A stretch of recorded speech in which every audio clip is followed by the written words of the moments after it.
Cool. All right. I think we're about to be on the recording here. Let's see here. Yep. Let me get my, might be nice for me to put my camera on for people to see me. There we go. All right. Here we go. Shalom, everyone. Shabbat shalom. We are going to be doing, as usual, our Shabbat evening deep dive type of studies. Okay, we're going to be going into differences in the book of Shamut. In English, that would be.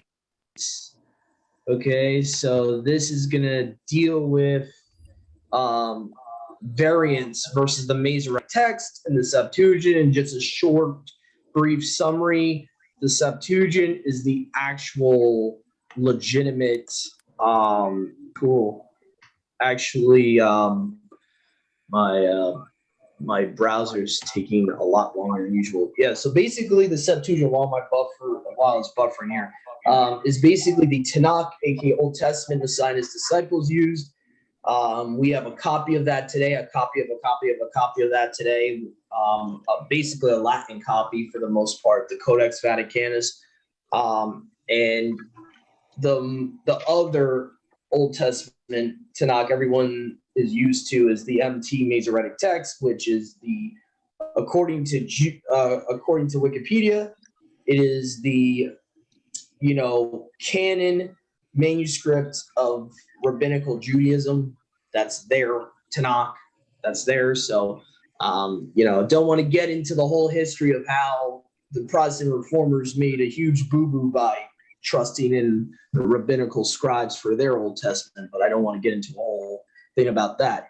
But if you would like to know more about that, I have done an informational video. It's on the channel. It's called What is the Septuagint? And Aramaic Targums and the Aramaic Peshitta. And it's very short, 40 minutes.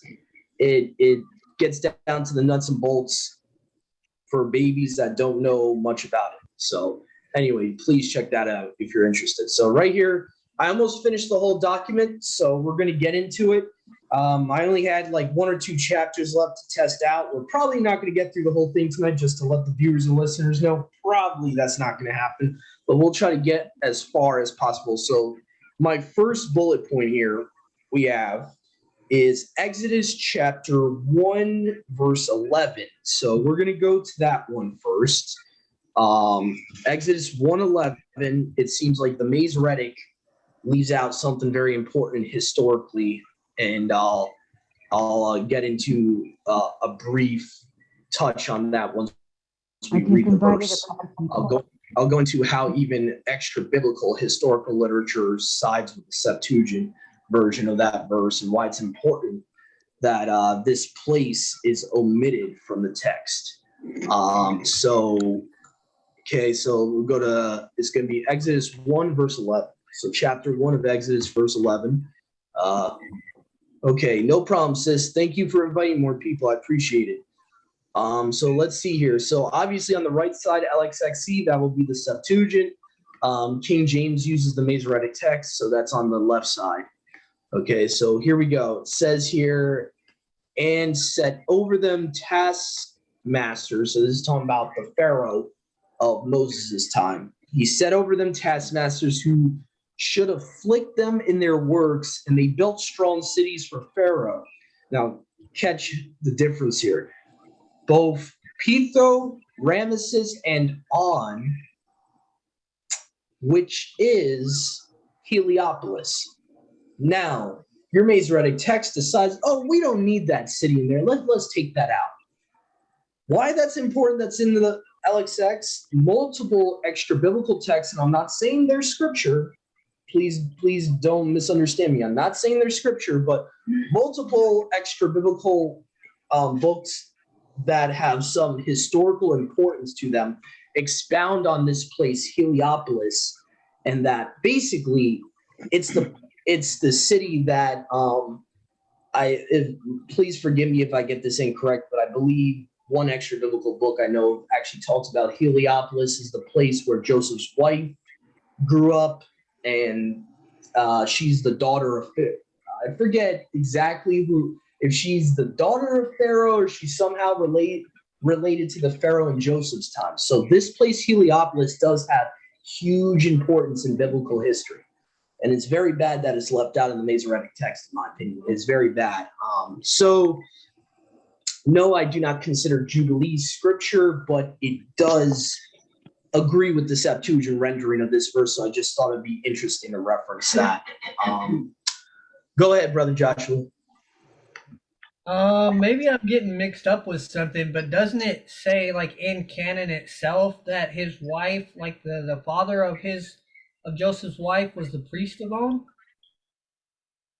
I think it says On, not Heliopolis. I think so it does talk about his wife, where she's from, but it doesn't use the Greek word Heliopolis.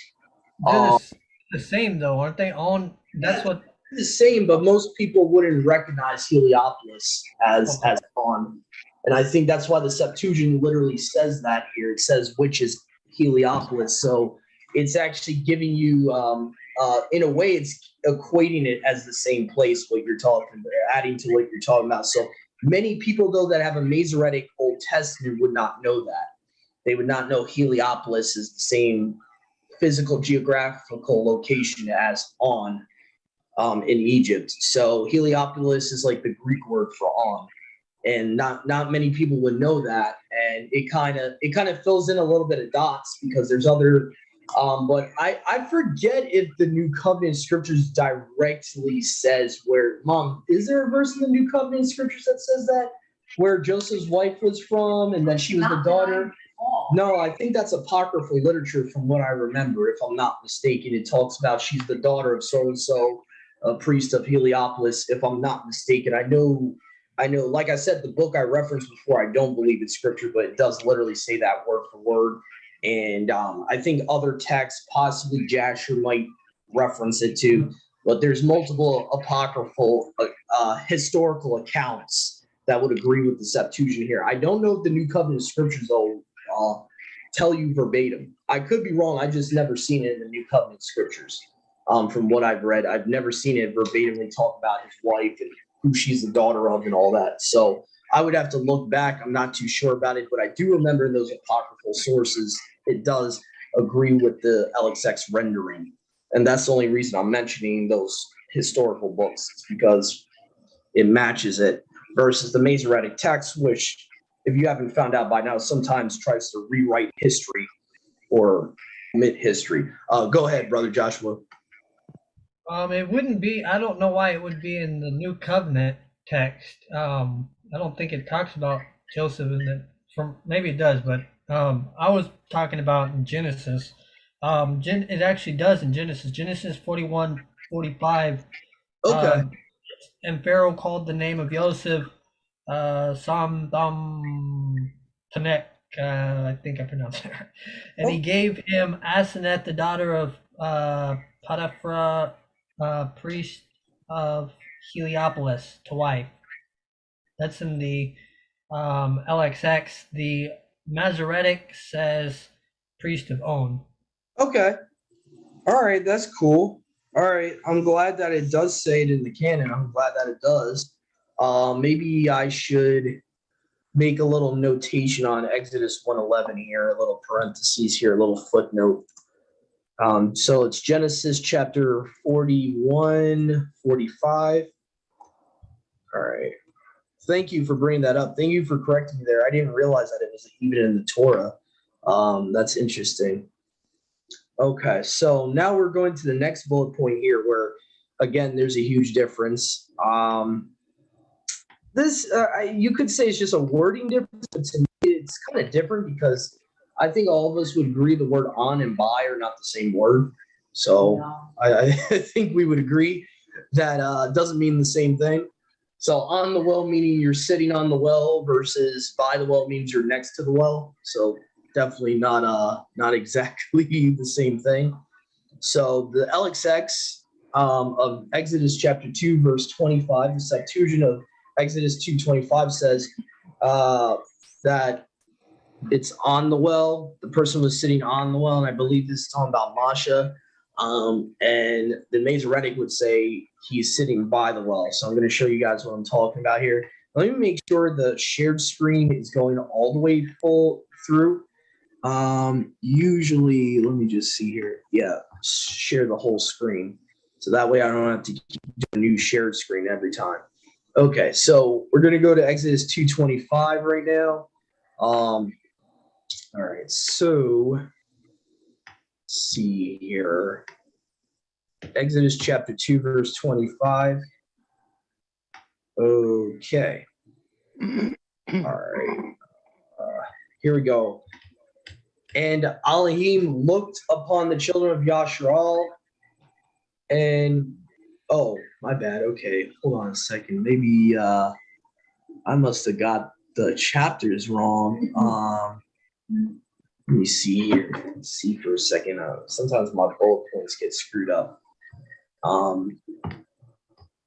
Yeah, because it's 225, but that's not the verse I'm looking for. On the well. Let me just search on my MySword real quick because that's not the right verse. Sometimes when I'm doing these documents and typing them up, sometimes I screw up, guys. I apologize for that.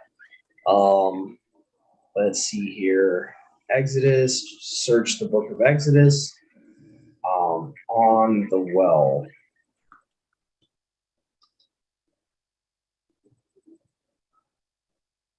$2.15. Wow, man. Oh boy, my eyes are going. I don't know how I got 225 out of 215. I don't know how that happened. Anyway, let me just fix that real quick. So it's actually Exodus chapter 2, verse 15. I want to apologize to our audience, our viewers and listeners here. So it's verse 15, not verse 25. All right, so let's go back here. So Exodus chapter 2, verse 15. And Pharaoh heard this matter and sought to slay Moshe. Moshe departed from the presence of Pharaoh and dwelt in the land of Midian, or Madiam. And having come into the land of Madiam, he sat on the well. And again, the Masoretic text says he sat next to or by the well. So to me, and I know some people are going to say it's just a linguistic difference, but at the same time, it's a physical difference when you're sitting on something versus sitting by something. Okay, so that's a pretty significant difference to me anyway. So moving on here. Okay, so now we got verse 25 of this chapter. Exodus chapter 2, verse 25. The LXX says he was made known to them. This part of the verse in verse 25, the Masoretic text, it's missing completely. This phrase here was made known unto them. So we're going to look at that real quick. Very weird, in my opinion, since this is in context of Moshe and Aaron going back to the people, telling them that Yahuwah is going to, deliver them. Your Masoretic would actually read, because I know my mom's wondering, it would say, Elohim looked upon the children of Yahshua. Elohim had respect unto. Mine was concerned. Yeah, had respect, concern for them, period. Now, let's see here. It's interesting that it says it was concerned for them versus Elohim looked upon the children of Yahshua and was made known to them. Okay, so the difference there is there seems to be more of hinting to that who actually talked to them. Seems like more or less that there's this hint that he was made known to them before even the burning bush.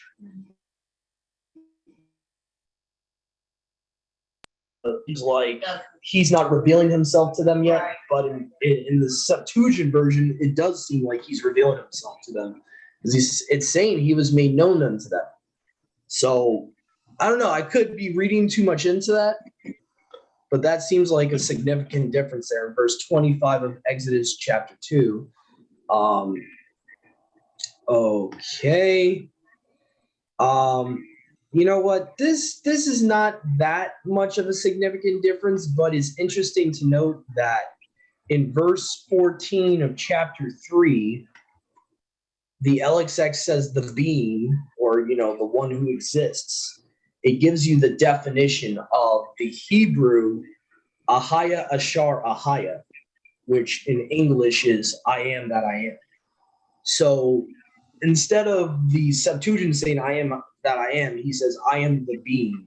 I am the one who exists. And you see that a lot sometimes with the Septuagint, that it's more of a thought for thought in certain verses, not the whole manuscript. So don't get me wrong. I'm not saying the whole manuscript, but in certain verses, sometimes it's a thought for thought type of translation.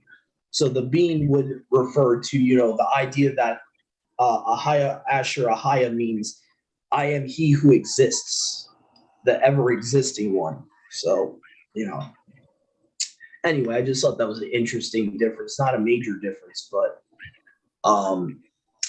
so let's see here. Exodus chapter 4, verse 24, we're up to now. Okay, it says here, the LXX says the messenger of Yahuwah. Masoretic text says Yahuwah. Now, honestly, I don't think either one is wrong, but I do find it interesting that LXX more or less is trying to show you that Yahusha's in the picture here. The reason that the Masoretic text could have omitted Malak there is that it doesn't want you to realize that Yahusha was the messenger of Yahuwah pre-incarnate. It's very possible they don't want you to know that. They try to erase any hint of Yahusha from scripture. Now, it's interesting to note, if you look at the Targums, and I should have put this in the bullet point here, the Aramaic Targums of the Torah agree with the Septuagint version of that verse. So there are multiple witnesses to the Septuagint's rendering of that. It seems like the Masoretes, since they are anti-Messiah, they would try to do that. They would try to take him out of the picture. But anyway, so I find that interesting. So the Masoretic text would say Yahuwah, the LXX of that verse, the messenger of Yahuwah, or the Malak, or the angel of Yahuwah. Okay. Verse 25 of Exodus chapter 4. Now, this is a huge difference in my opinion.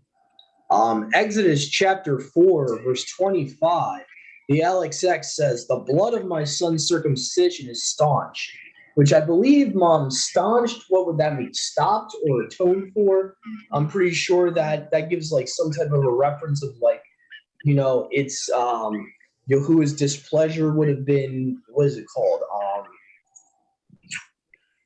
I'm trying to remember what staunch, the English word staunch would mean. But the Masoretic text makes you think that she's mad at Masha, that Masha's wife is like, oh, you're a bloody husband to me. What? Like, it first of all, this changes the character of Masha's wife. Why would she be mad at him? She's a Hebrew. She's already crossed over. She already understands the concept of circumcision. She's not the one that didn't want their son to get circumcised. Masha delayed it. It's very obvious in the whole story of chapter 4. If you read the chapter in context, Masha's the one at fault, not her. So why is the Masoretic text changing the text to make her look like the bad guy? It just, to me, it's like, why are you doing that? Like, Masoretes, really? Like, why?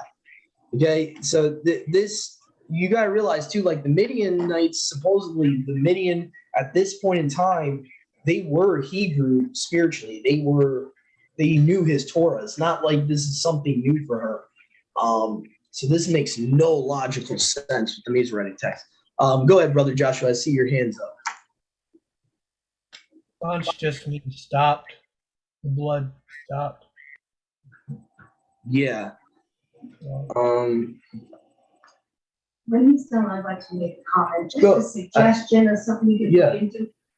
I just find it interesting, this whole account, because usually with a Hebrew woman, the Hebrew woman usually wouldn't even be very near the area. But you got to realize, Mom, this is pre-Levitical. This is pre-priesthood. Okay. If do you remember in the Ten Commandments movie when this happens?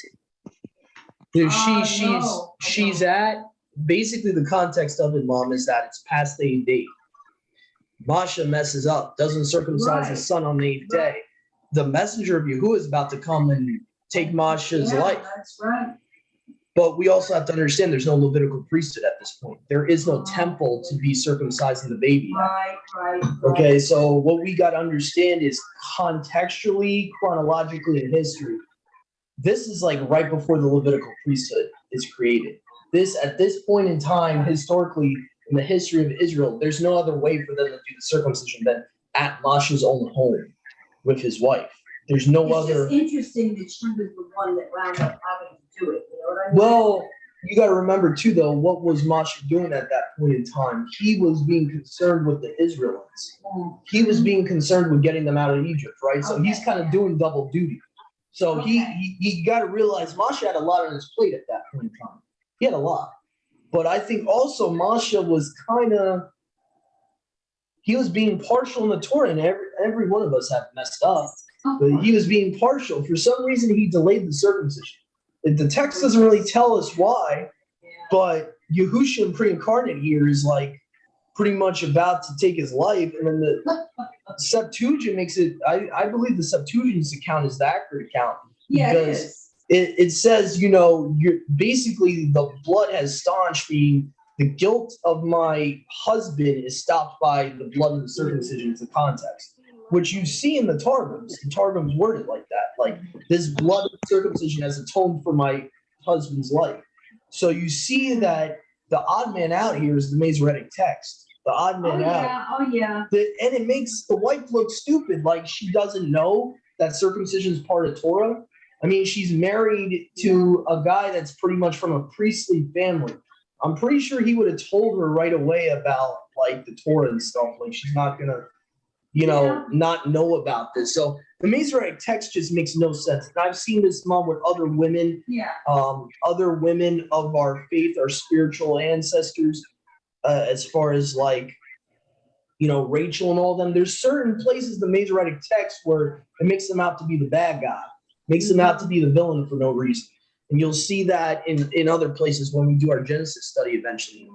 Not trying to get off topic, but like the Ishmael and Isaac story, the Masoretic text makes it, it's weird. It's weird. It's like, it's very weird. So just to explain to you simply, to put in layman's terms, basically there is no temple at that point. There is no tabernacle at that point. Right. That's the only place they could have done it. That's the only place that, just to explain to you why that it's happening in that. And actually the Ten Commandments movie, the Charles Heston one, does a good job showing that Moshe is in the wrong.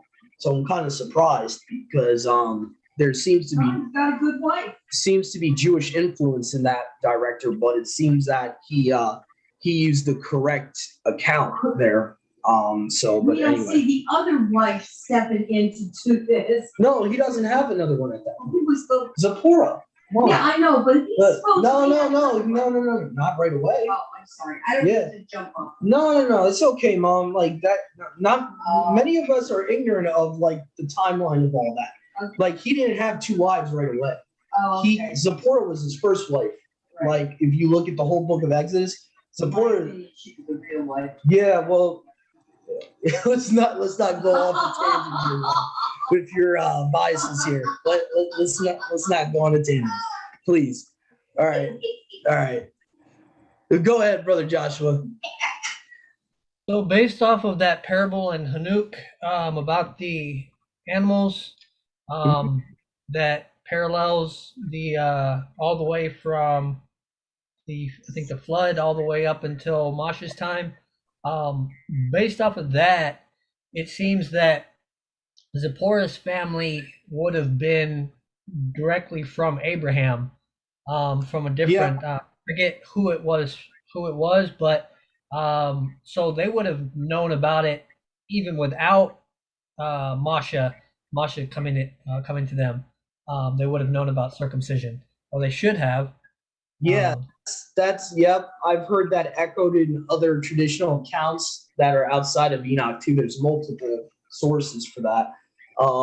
It seems like the Midianites themselves had their own tradition, that they came, like you said, they genetically came from Abraham, and they would have easily known the Torah.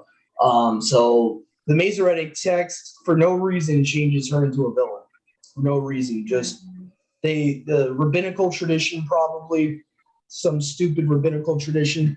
And we'll see a lot of this as we're testing this book here. We're going to see a lot more of their stupid rabbinical traditions. But anyway, so But yeah, and like I said before, the Targums also agree with the LXX rendering of that verse, just FYI.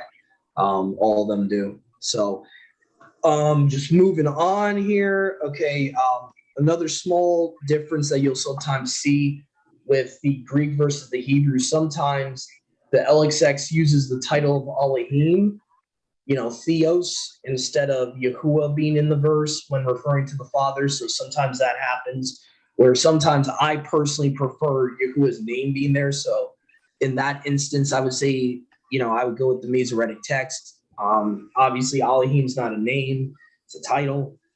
So I would definitely go with Yahuwah's name. It's definitely supposed to be there when he's being, talked to or being spoken to, first person, someone's talking to him, they should be calling him by his name.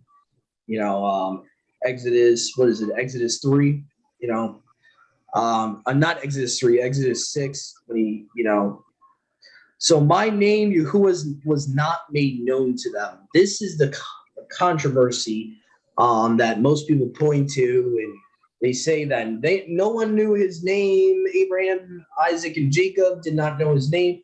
I already did a video about this. Don't want to spend too much time on this bullet point, but I do believe that there's a bias with the modern version of the Septuagint that was translated into Latin around 3rd century AD, which we have today as the Codex Vaticanus. I do believe there was a bias and they corrupted the text to make it worded like that.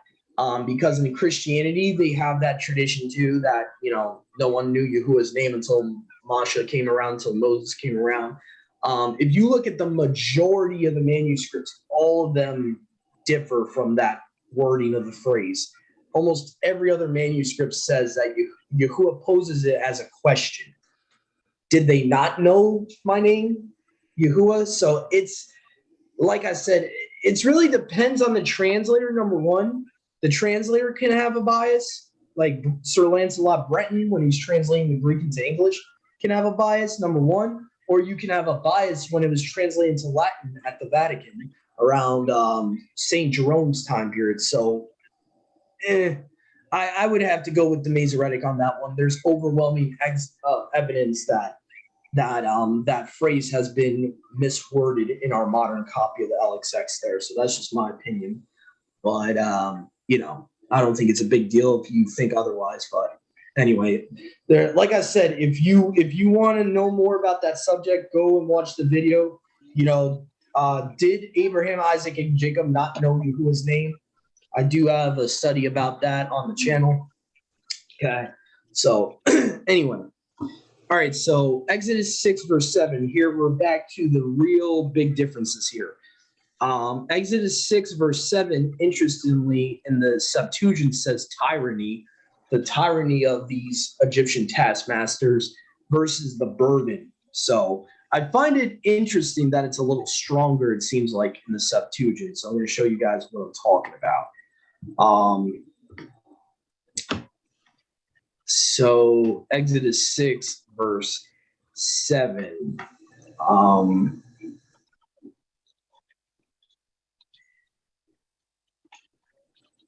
Okay. And I will take you to me for a people. I will be your Elohim, and you shall know that I am Yahuwah, your Elohim, who brought you out of the tyranny of the Egyptians rather than the burdens of the Egyptians.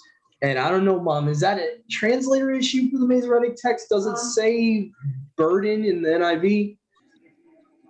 I'm flipping back and forth from my Septuagint to. So I'm just curious if that's more of a King James issue. You as my own people, and I be your Elohim. Then you will know that I am Yahuwah, your Elohim, who brought you out from under the yoke of the Egyptians. And I will bring you to the land. Okay, so yours has similar to burden, yoke. Okay. So I'm trying to see. Yeah, it's weird. The Masoretes changed that word to burden. So, to me, that's very, I don't know, watering it down, in my opinion. I get yoke can be talking about a heavy yoke, heavy bondage, burden, affliction. To me, though, it's a little bit more obvious in the Septuagint. The fact that the Greek word being used here is a word for tyranny or slavery or to bring into bondage. It gives a more idea of what type of bondage he's talking about or yoke he's talking about. I don't know. It could just be me. It could be a bias I have. I don't know. Go ahead, Brother Joshua. I don't know if you had your hand up or. Oh, no, I don't have my hand up, but Sister Sadia does. Go ahead, Sister Sadia. Go ahead. My bad. Okay. Oh, no. Just a quick question, because I was talking to Jessica about this, what you're doing, and I was explaining to her. So we opened up the word, and we went back to Exodus 2:15, where it says on the well, by the well, and then in the Septuagint it says at the well. So those are all different. What did you say they were? Prepositions. Yeah, like I think at is like I forget which is that the Lexham sis that reads like that? Yes. Yeah, so they're depending on the translator, it could be after, it should be on from what I'm looking at in the Greek here. So I think the Bretton's 1851 actually does a better job because it looks like it should be on position on. The problem is that the word here is very short, but yeah, so when I'm looking at the Strong's concordance and the Third concordance, on seems to be the correct definition. Okay, on. On. Yeah, the Greek word, just so anyone wants to write down what I'm looking at here, it's EPE 1909 from the Greek Strong's there. So this is Septuagint is on. The Masoretic has it by or next to. So that's the major difference there. So by, which is because they use the Hebrew word all here. I didn't know all can be used as a preposition. I thought all is supposed to be like a shortened form of like strength or mighty one or Elohim. Like, I've never seen it used as a preposition like that. That's very weird. And actually, it seems like it's a King James problem because the Hebrew even has on as a definition or over. So I don't know. That could be just King James bias is what it could be. So that I might actually take that difference away. That seems to be a translator issue. So just for pointing that out because I need to fix that. So that's okay, yeah, because we just popped open the words. Now also, the Masoretic, that was written before the King James. Is that correct? The Masoretic, yeah, pretty much the Masoretic is pretty much the standard Old Testament manuscript, Hebrew manuscript, almost every translator uses today. It was written 1,000 years after the Septuagint, or actually more than 1,000 years technically. Septuagint was written in 300, 3rd century BC, before the sky came to earth. And these Masoretic texts originally, they didn't start writing it until at least 7th or 8th century AD. So the difference between AD and BC, when the Messiah came to earth, AD would be when he resurrects and ascends, pretty much you're at 33 AD. So pretty much when he's 33 years old, that's only 30 years into the AD time period. So for something to be written like even at the earliest only 7th or 8th century AD, you're talking about like even 500 or 600 years after Messiah ascended at the minimum. So, and some people say it didn't even get finished until 10th century AD. So you have at the earliest like 700 AD is pretty. It's pretty long after the Septuagint. So the problem. Wow. That's the major problem today with the Masoretic text. Number one, it's very rabbinical because it was written by Pharisaical type of scribes. Number two is that it was written way after the Tanakh that the Old Testament that Messiah and his disciples used.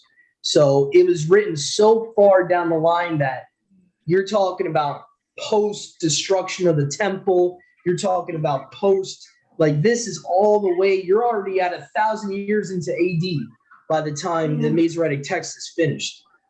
So the Septuagint was from like 300 BC to 150 BC about. They range it about. So at the latest, it's still 150 to 200 years before Messiah came as a baby in Miriam's womb. So you still, it's the closest we have today, to put in layman's terms, the closest we have today to the original Paleo Hebrew scriptures. As far as the Tanakh is concerned, that is probably the oldest we have, is the Septuagint. Even the copy of it today is still a couple hundred, between 500 and 1,000 years older than the Masoretic text, because the Codex Vaticanus, which is the Latin translation of the Septuagint, was, I think, done around 300 AD. So even if you take the copy of a copy of a copy we have today, it's still 500 years older than the Masoretic text that's in most Bibles today. So the major problem, like other people have done videos about this, is we don't have the most reliable and closest to the original in our translations today, for the most part.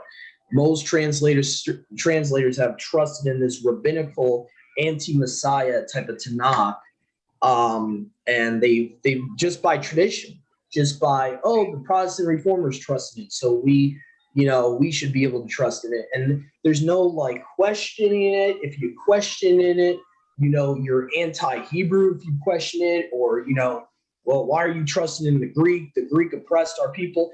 I mean, put that all aside. First of all, the Greeks didn't write the Septuagint, number one. That's a whole nother story for a whole nother day. But the Hebrew scribes actually translated the scriptures into Koine Greek from Paleo Hebrew. That's how the Septuagint was compiled. So it's not pagans writing it, number one. But not to get off of a tangent, but there's a lot of misinformation about the Septuagint and how mistrust, because we haven't been educated about it. But anyway, so traditionally Christianity even today has kind of just followed what the Protestants did. And we're going to trust in the Masoretic. We're going to trust in the Masoretic. And so on and so forth. And that's pretty much what the problem with our Bibles today is, that they're not using the Tanakh that Messiah used. And that's the problem. But anyway, but very two questions, sis. Hopefully that kind of clears it up. I know that was kind of long historical thing. I was trying to put it in layman's terms, but yeah. So let's see here. I think we're at verse 11 of chapter 5. Okay, so sorry about that, guys. Got dry. Mouth's a little dry right now. Oh, wonderful. I looked at the clock, I said, it's gonna be coming. Stupid smoke alarm. All right, let's go to Exodus 5:11 here. So the major difference we have here, it's set from your rate is not there in the Masoretic version.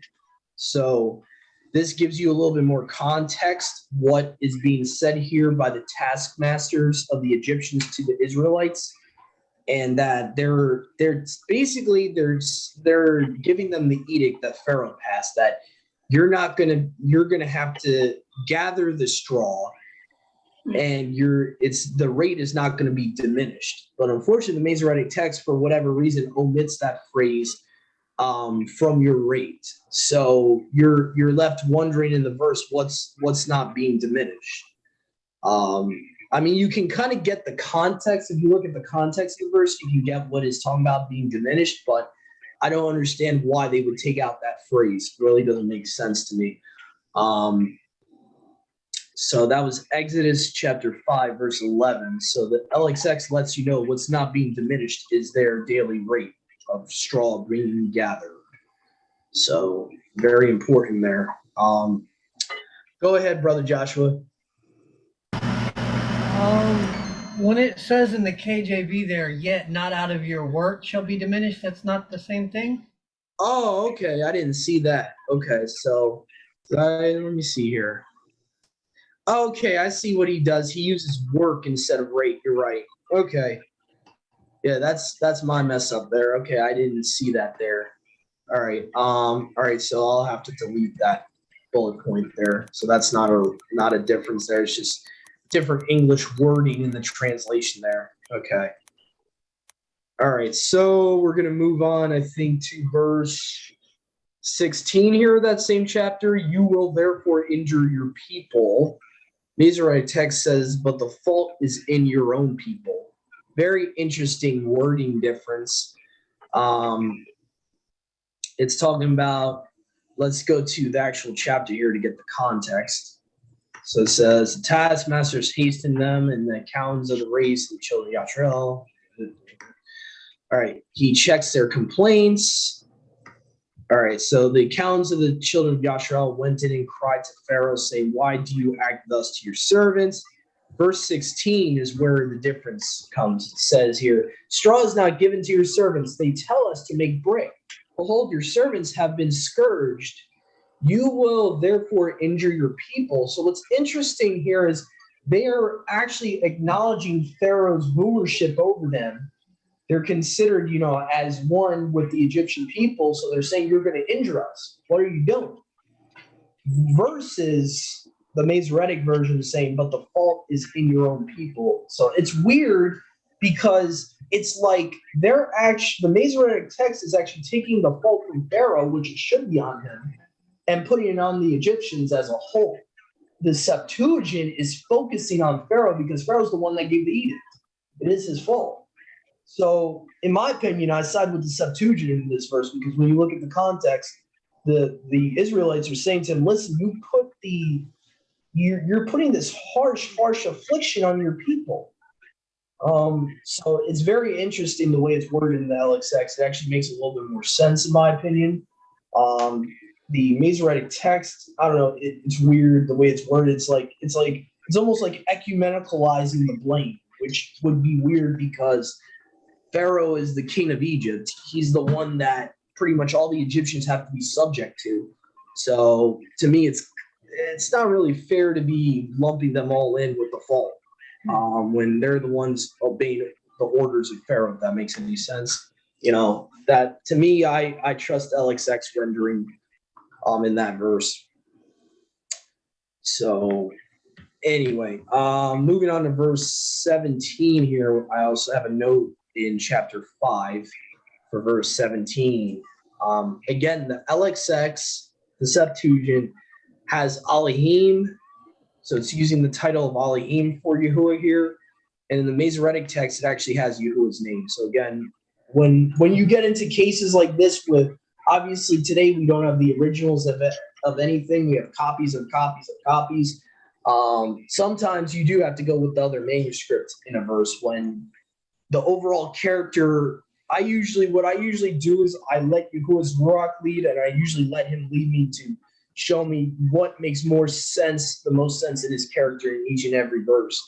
Obviously, Yahuwah never taught them to call him Elohim by name.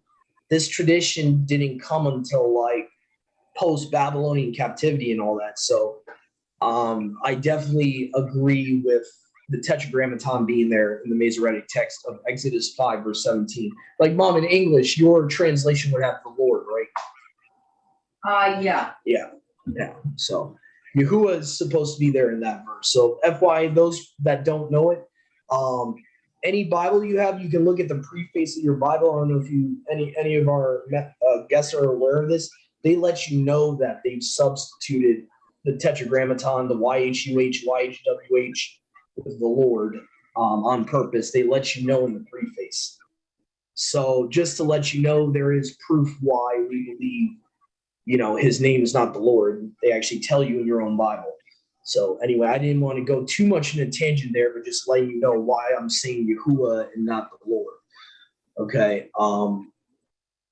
And again, I think we touched on Exodus 6:3. I think that's a typo there. We already touched on Exodus 6:3, if I'm not mistaken. So I don't know why I have that typed up twice. Let's see here. we already touched on tyranny and burden. Masoretic text in verse 8 of chapter 6 has this phrase omitted, stretched out my hand. Now, guys, this is key here. This is really bad. This is key because this is Yahusha right here, his right hand, his outstretched arm. For that not to be there, that's a pretty big deal. That's to me, that's a pretty big deal. That's a huge error in my opinion. For that not to be there. So I'll show you guys right here in the King James with the Strong's, chapter 6, verse 8. Right here it says, I will bring you in unto the land concerning which I did swear to give to Abraham, Isaac, and Jacob, and I will give it to you for an heritage. I am Yahuwah. Now, if you look at the Septuagint, I will bring you into the land in which I stretched out my hand. That phrase, stretched out my hand, on purpose is omitted. And all you have to do is do a little research about these Masoretic rabbis. You'll understand why it's not there. Because they don't believe Yahusha is the pre-incarnate right hand of Yahuwah. They don't believe in the new covenant. So they're going to take out any trace of him. They're going to take out any trace of Yahusha, any trace of him pre-incarnate. Sometimes like we saw before, they'll take out the messenger and just have the tetragrammaton there. So they'll take out any trace of Yahusha.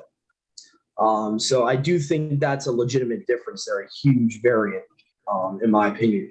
What I do like about also the Hebraic Roots Bible guy, in his notes, he references Genesis 15:18 as the right hand, aka the messenger of Yahuwah, and he references Genesis 17:7-8. So you can also check out those references when you have some free time. Genesis 17:7-8 and Genesis 15 verse 18. What I'll do for our people that are joined into our Zoom, I'll be putting these in the chat when I come across cross references, so you can study it for yourself. For all of our brothers and sisters that are in the group, so just help you guys here. See here, okay. So I think we're gonna move on here and see what is the next verse we have here. Verse 12 of chapter 6. This is another weird difference. I never got why the Masoretes worded like this. My lips are uncircumcised. I mean, Masha's not even talking about his sin here in context. He's talking about that I'm not a public speaker is the context. Why would he be talking about uncircumcised spiritually? Like, what? Sometimes I just want to smack these guys. Sometimes I just want to, what are you doing? Doesn't Isaiah say something like that? Yeah, but he's talking about his sin in context. It's a different context. Because the context, Mom, is that Yahuwah is sending Masha to speak to his people, to be like on a podium, be a public speaker. The Septuagint in that same verse says, I am not eloquent. 10 times more sense. 10 times, that's the context. So what the Masoretic text sometimes does is, like, you'll see the errors very easily because it'll be obvious. They'll change stuff that does. It's like, I don't know, man. It's like, I don't know. They're inspired by another spirit. I hate to say. They're I don't know. They're doing something that doesn't make any sense. And I'm not trying to be facetious here, but I'm trying to say it as kindly as I can. These guys are intentional at these variants, at these differences. They're not. It's not like, oops, I made a mistake. These Masoretic rabbinic scribes are doing this on purpose, in my opinion. And I could be wrong, but in my opinion, I think they're being malicious. I really do. From historically what is known about these people, mind you, these are the same rabbinic scribes who added vowel points to the Hebrew language, who corrupted the Hebrew language, who added Adonai and replaced Yahuwah's tetragrammaton, his name, with Adonai in the scriptures. These are the same guys, just FYI. Go ahead, Brother Joshua. So it definitely seems weird that that's there. It doesn't seem to necessarily point to sin. so much, but it definitely shouldn't be there. What hermeneutics.com is saying is that uncircumcised lips makes a comparison between his speech and that which Yasharal perceived as unacceptable, unprepared, or foreign, and of no use to Alua. So it seems that the Masoretic is saying is that he spoke the verbiage of Mitzrayim rather than of Torah, which wouldn't be the case because he was raised by his mother and he grew up knowing his brother Aaron and Miriam. So that's even worse, though. That means that they're putting a rabbinical added command into the Torah there. Nowhere in Scripture does Yahuwah ever say you can't talk to my people in another language. So to the point of that website, it's actually even worse. Like, well, not language itself, but it's what this is saying is if this is accurate on hermeneutics, it's saying is that not that he didn't speak their language, but that he didn't speak Torah. Like if I was to go out into the world and I started speaking, how I speak with y'all, they would think I'm nuts. They wouldn't have any idea what I'm saying. Okay. I got you. Yeah, that makes a little sense. I don't know. I might have a bias. I like eloquent better. It makes perfect sense. He's talking about I can't speak. I'm having trouble speaking. I'm not a really good speaker. To me, it makes sense with the whole chapter. Oh yeah, I agree with the Septuagint over the Masoretic. No, I'm just saying that website. I get what they're saying.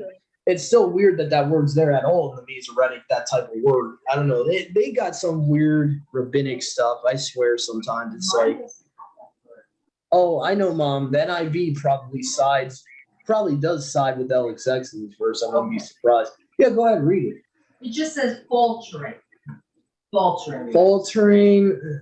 That kind of points to uncircumcision, though. That kind of points, faltering, like how in Ezekiel 28, right? Satan's fall. How he in the King James it says there was no fault found in you. So that type of translation from the NIV would kind of give the same idea, like spiritually uncircumcised, like faltering. I don't know that. Yeah, I don't know. I kind of go with the LXX. LXX makes a lot more sense with the context. Just with the context of the chapter, guys, is what I'm talking about. What's saying in the whole chapter. Is usually how you correctly interpret scripture. You look at the whole chapter and you look at what Masha is referring to with the type of lips he's having. He's talking about basically he's saying I'm not a public speaker. I'm not the type of guy that I should be picked to speak to people. That's what he's trying to say to Yahuwah, and he's scared because he's a lot of us have that problem. A lot of us get nervous and stuff like that.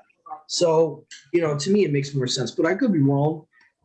But anyway, verse 22 of this chapter, just want to move on here. I noticed you're going to see a lot of differences in numbers and even genealogies. Just letting you guys know there's going to be a lot of differences here. And we're about to hit one of these here right now. If you go to where are we at? We just did verse 12, right? So we're at verse. All right, so we're not even at that yet. My bad, I'm getting ahead of myself. Verse 15. Phoenician, Canaanite. Now, this is such a subtle difference. Technically, it's not a difference. From what I looked at recently, to certain people, the Canaanites would have been the Phoenicians.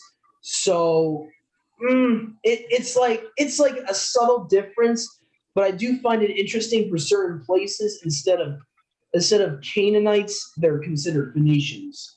And the reason I find that interesting is because Phoenicia geographically is neighboring to Tyre. Like you see the king of Tyre or prince of Tyre in Ezekiel 28, Sidon, Tyre. So the Phoenicians would be their neighbors. So I do find it kind of interesting for what it's worth. I don't know. It's a subtle difference. But according to some historians, they try to say that they're the same people, supposedly. So I don't know. I don't know what to think about that. I got to do more historical research into that, whether it's true or not. But anyway, so if we look at verse 22, you're moving on, of chapter 6. We got the LXX has 132 years. The Masoretic has 137. To me, this is a genuine, huge difference in variant here. You're going to see genealogy sometimes and even length of years sometimes vary between the two texts for whatever weird reason. So here we go. And Aaron took to himself to wife Elizabeth, daughter of Aminadab, sister of Naason, to wife. She bore to him both Nadab and Abihu, and Eleazar and Ithamar. So I'm trying to think, yeah, I probably cited the wrong verse there. You want to be at 23. Yeah, man. My eyes are not doing good. My eyes are not doing good, man.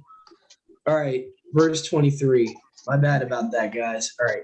So Aaron took to himself to wife Elizabeth, daughter of Aminadab, sister of Naason. She bore. Are you sure it's 23, Mom? Because I'm looking for 137. I'm looking for, there's a year's difference.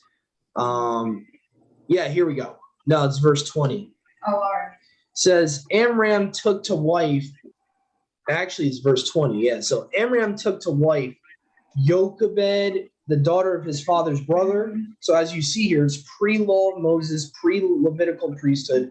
They're still marrying their like third cousins. Okay. So for people that want to say that incest never happened, here we go. This is it's not direct incest, but it's still like second. You're talking about second, third cousins practically. He married his aunt. Yeah, he married his aunt. Okay, so we're not at the law of Moses yet. Just FYI, we're not at Mount Sinai yet. Remember, guys. Okay. Go ahead, Sister Sadia. I see your hands up. Okay, yeah, that's what I was going to point out. That's kind of creepy because they say that if you have a child from a family member, that the genes are too strong, and sometimes they come out mentally challenged. Yeah, I think the reason behind it was when you look at the post right after the flood, Yahuwah had concerns with some, genetical problems that had to be erased, so to speak, to put it nicely. Some abominations that he had to get rid of eventually. So you kind of have, what's the word I'm looking for? A small gene pool to work with. So in a way, he had to use incest as a temporary tool to fulfill his promise to Abraham. So when you have Canaanites who are not fully human, when you got Hittites not fully human, when you got Girgashites not fully human, when you got certain descendants of Mitzrayim that are not of Yahuwah's creation, you got a pretty bad gene pool problem. And in my opinion, that's why he probably used that. Number two, we see this though as a tool being used by Yahuwah for necessity all the way back from the garden. I don't want to get too much on a tangent, but Yahuwah does allow incest before the law of Masha. Now, let me just explain. The law of Masha, it's similar to Yahuwah's, eternal law. The difference between the law of Masha is there's certain commandments that were added at Mount Sinai, which incest is one of the commandments that he said, no, basically you can't, it's sin, you can't do this. So Yahuwah allowed incest to happen, I think, for a purpose. That would be my response to people that say that, and people that are, especially atheists, will say, oh, well, look at that. How is it sin at this point, but before it's not sin? Well, I would say, honestly, it's silent on the matter before the law of Moses, and it's a tool that Yahuwah uses. And if we're going to be honest with ourselves, it goes all the way back to the garden. Adam and Kua would have had to have their own children marry one another. If we're going to be completely honest with scripture here, There's no hint that there was any other humans alive in the garden. So Adam would have had Seth. If Seth wasn't killed, he would have had to marry a sister of his. And Cain would have had to marry his own sister. Abel would have had to marry his own sister, and so. But as you see, though, as it goes forward into Exodus and going closer to the law of Moses, it starts getting less and less direct family, if that makes any sense. So instead of your sister, you're marrying, your aunt, who's your father's sister. So it's not direct anymore. So Yahuwah is like slowly, gradually getting away from it. But I believe part of the reason he had to do this was because there was a huge gene pool problem after the flood. There was a huge, they couldn't just go to any family that was out there in the land of Canaan, mind you. Really, you only had one pure line genetically at the time of Genesis 12 and all that. For the most part, they were marrying in their own, family line. In Abraham's own family line, he married. In Isaac's own family line, he married. They weren't, by the way, by that time even, they weren't marrying their direct sisters, though. They were marrying their uncle, their dad's sister, or their uncle's sister, or whatever, cousins sometimes. So it wasn't and sometimes even third cousins or whatever. So basically the idea of this concept pre-law of Moses is there. When the law of Moses comes, that's a commandment added in there. So that's what I'm trying to explain to brothers and sisters. We can say the law of Moses goes all the way back to the garden. There is a difference between the law of Moses and Yahuwah's eternal law. There is a subtle difference. There is a subtle distinction. Number one, the law of Moses has added commands that Yahuwah did not have pre-flood. Number one, Yahuwah did not have to tell people before the flood, in the garden, oh, by the way, don't have sex with a beast. He never had to command that. But after the flood happened, you don't commit bestiality. So we see that there's a distinction, in my opinion. There's a distinction there. So just to explain so people are not getting weirded out. Hold on a second. I think we got a little bit of background noise here. I'm trying to see. Okay. All right. Just so we don't have any background noise. Hopefully that explains, though, why there's a distinction here between the law in the garden and by the time you get to the Torah of Masha. Okay, so it says Amram took to wife Yoshebed, the daughter of his father's brother. And she bore to him both Aaron and Masha, and Miriam their sister. And the years of the life of Amram were 132 years.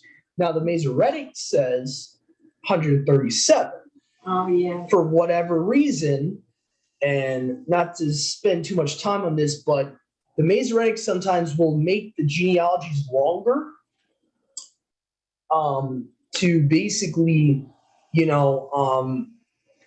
basically they make them longer so that, because they have a rabbinical tradition, the Masoretes do, they don't want Yahusha being Melchizedek.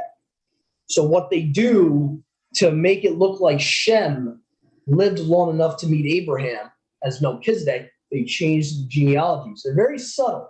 They're very subtle in doing it.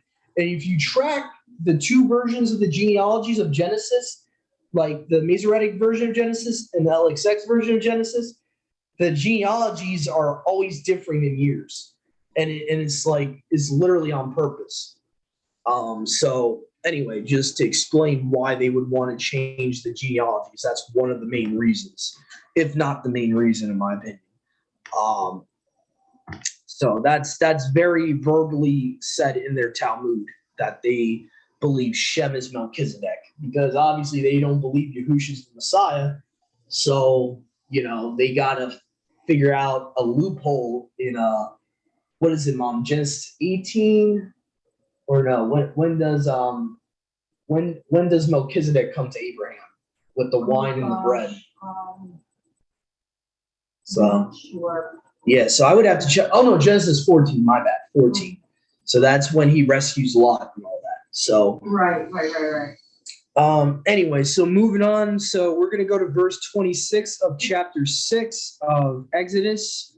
Again, the LXX. Sorry, I'm getting tongue-tied here.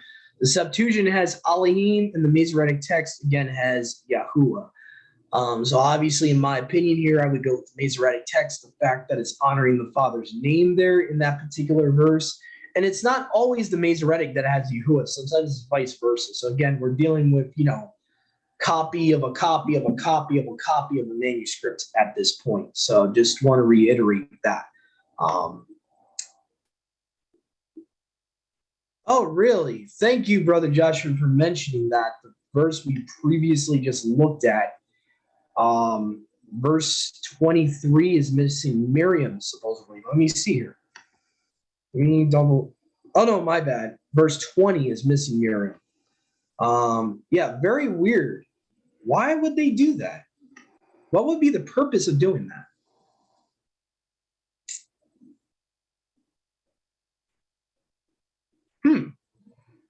Gonna have to make a note of that. So Miriam in verse 20 of Exodus 6 is not there in the Masoretic text in the genealogy there. It just talks about Aaron and Masha being the sons. Yeah, that's right. Why? Here we go again. I swear if they were here today, man, I would have a serious talk with these guys. This is ridiculous.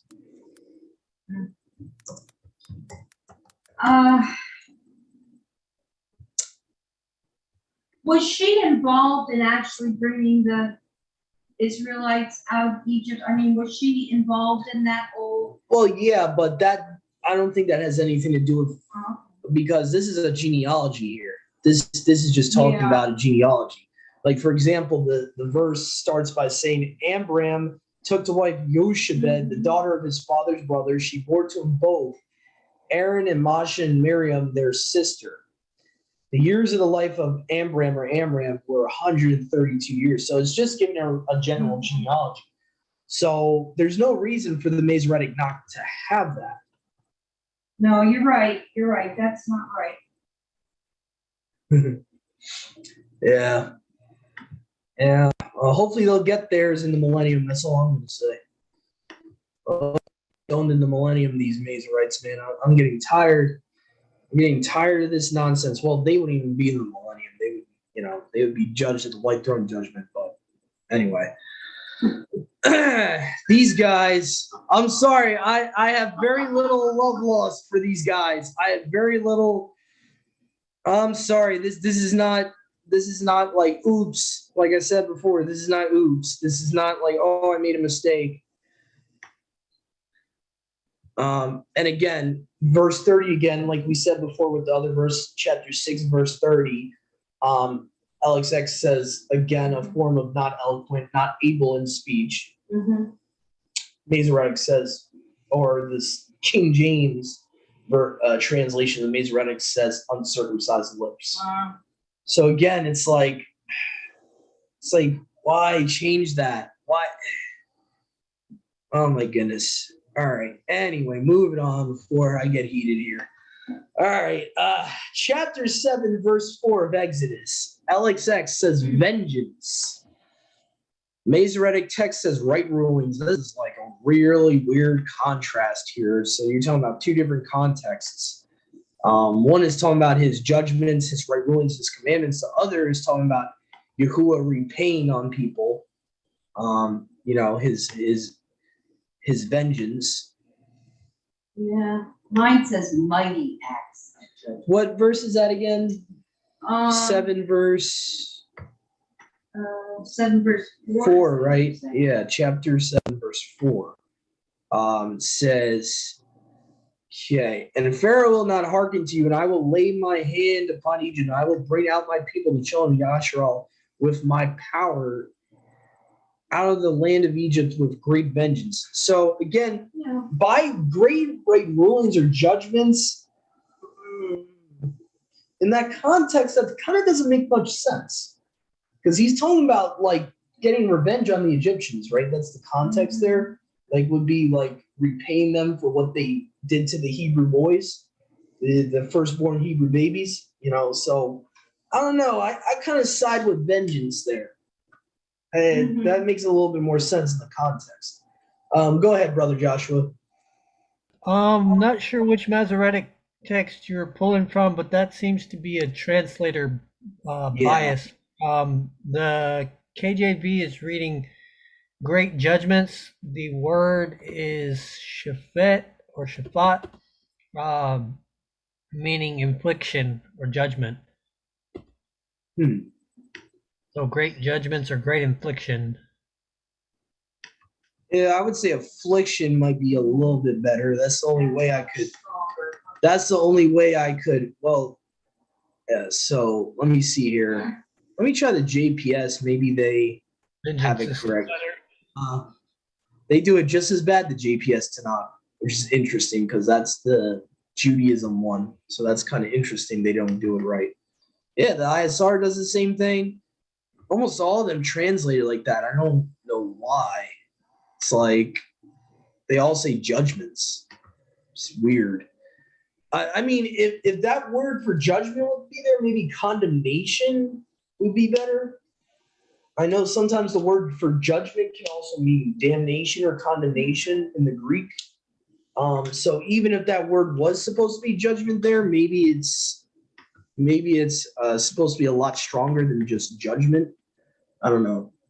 Because I know sometimes the King James does that with the Greek New Testament, or other versions will do that with the Greek New Testament, where the word for judgment is the same word that's used for condemnation. It depends on the translator who like, I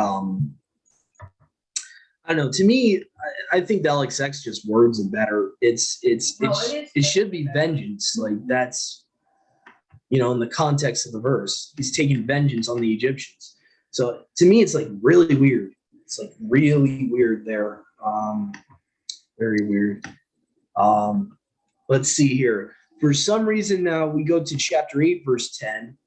And in Exodus chapter 8, verse 10, LXX doesn't have Elohim there. I mean, you could make the case the Masoretics added it in there possibly.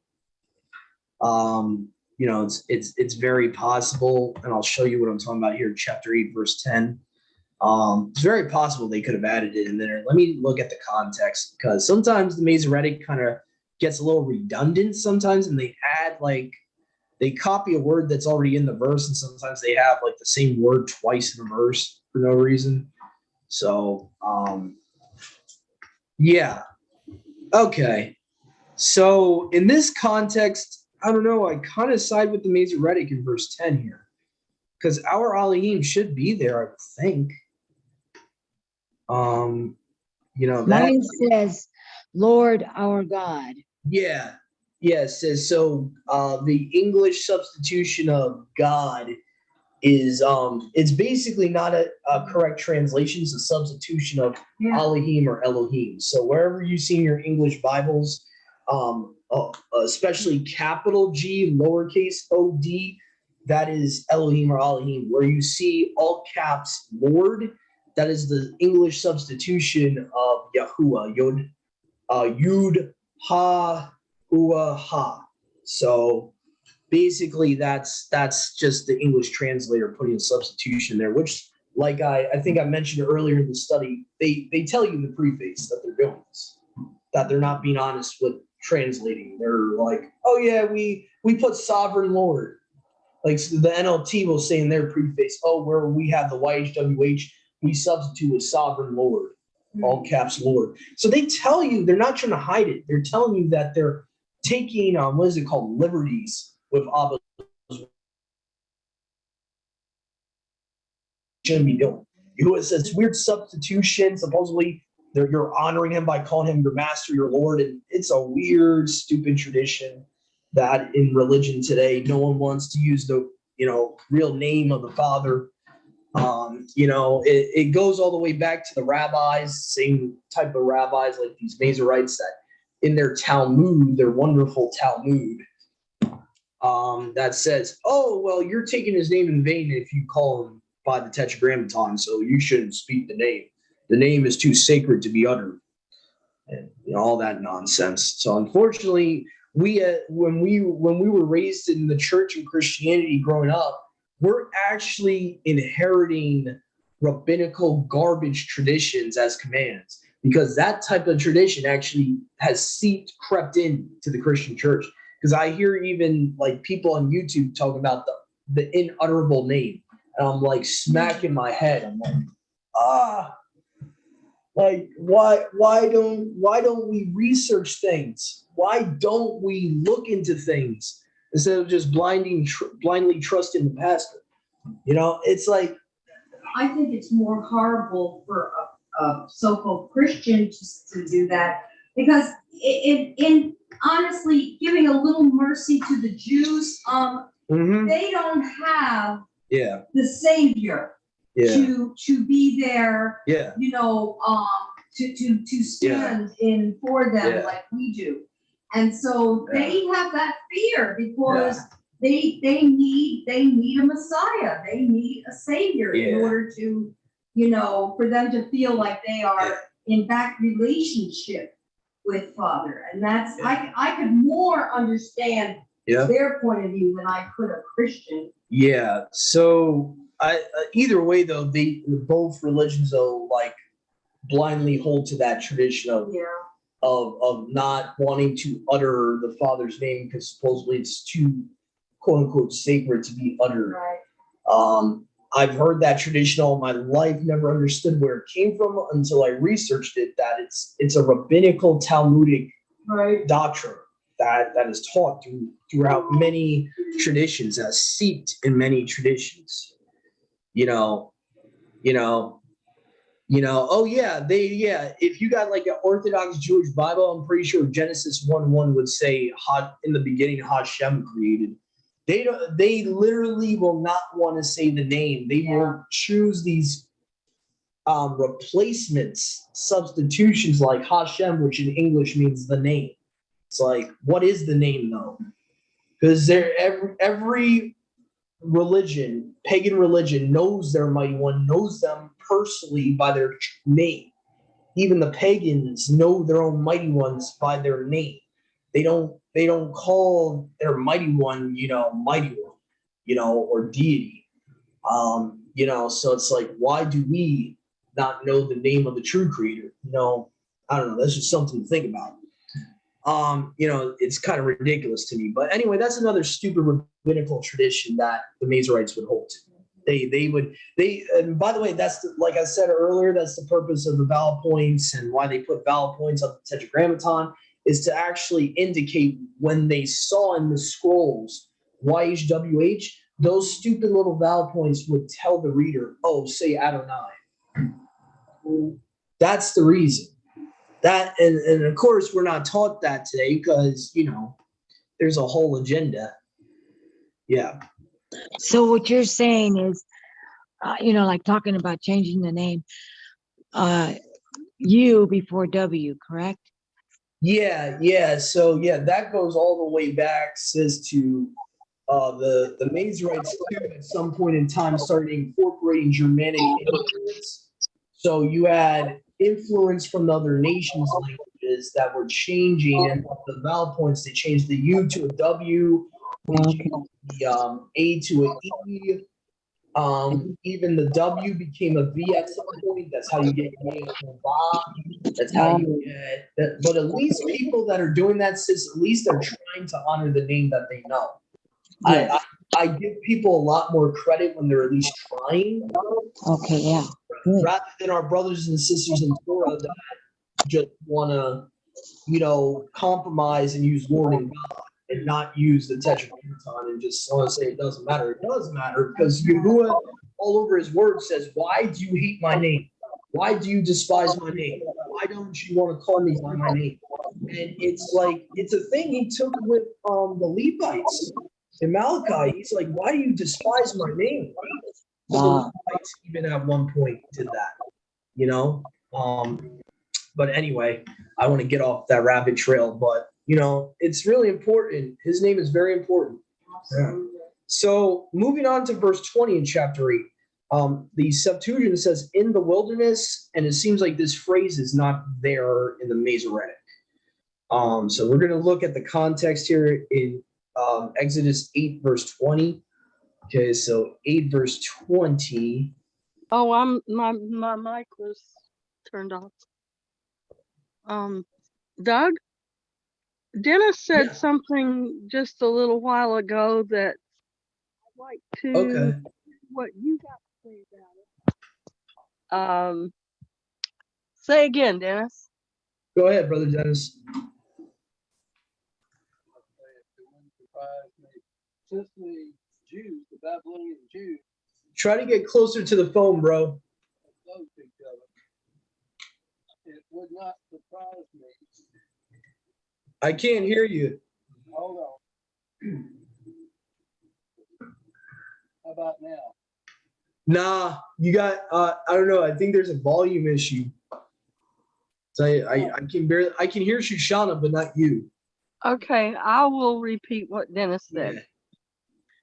He thinks that it's a thought that the Jews may worship Mary along with the Catholics eventually. Yeah, I would agree with him 100% because this is a whole nother topic, but I thank you for reminding me, sis. I need to send you that Who is Wisdom video. I'm sorry for I haven't sent you that yet. But yeah, they definitely do. They would worship her under Shekinah glory, actually, for FYI, those that don't know. Shekinah, if you have certain Bible translations that try to put in the footnotes, insert in the footnotes that esteem Yahuwah's splendor is Shekinah. No, it's not.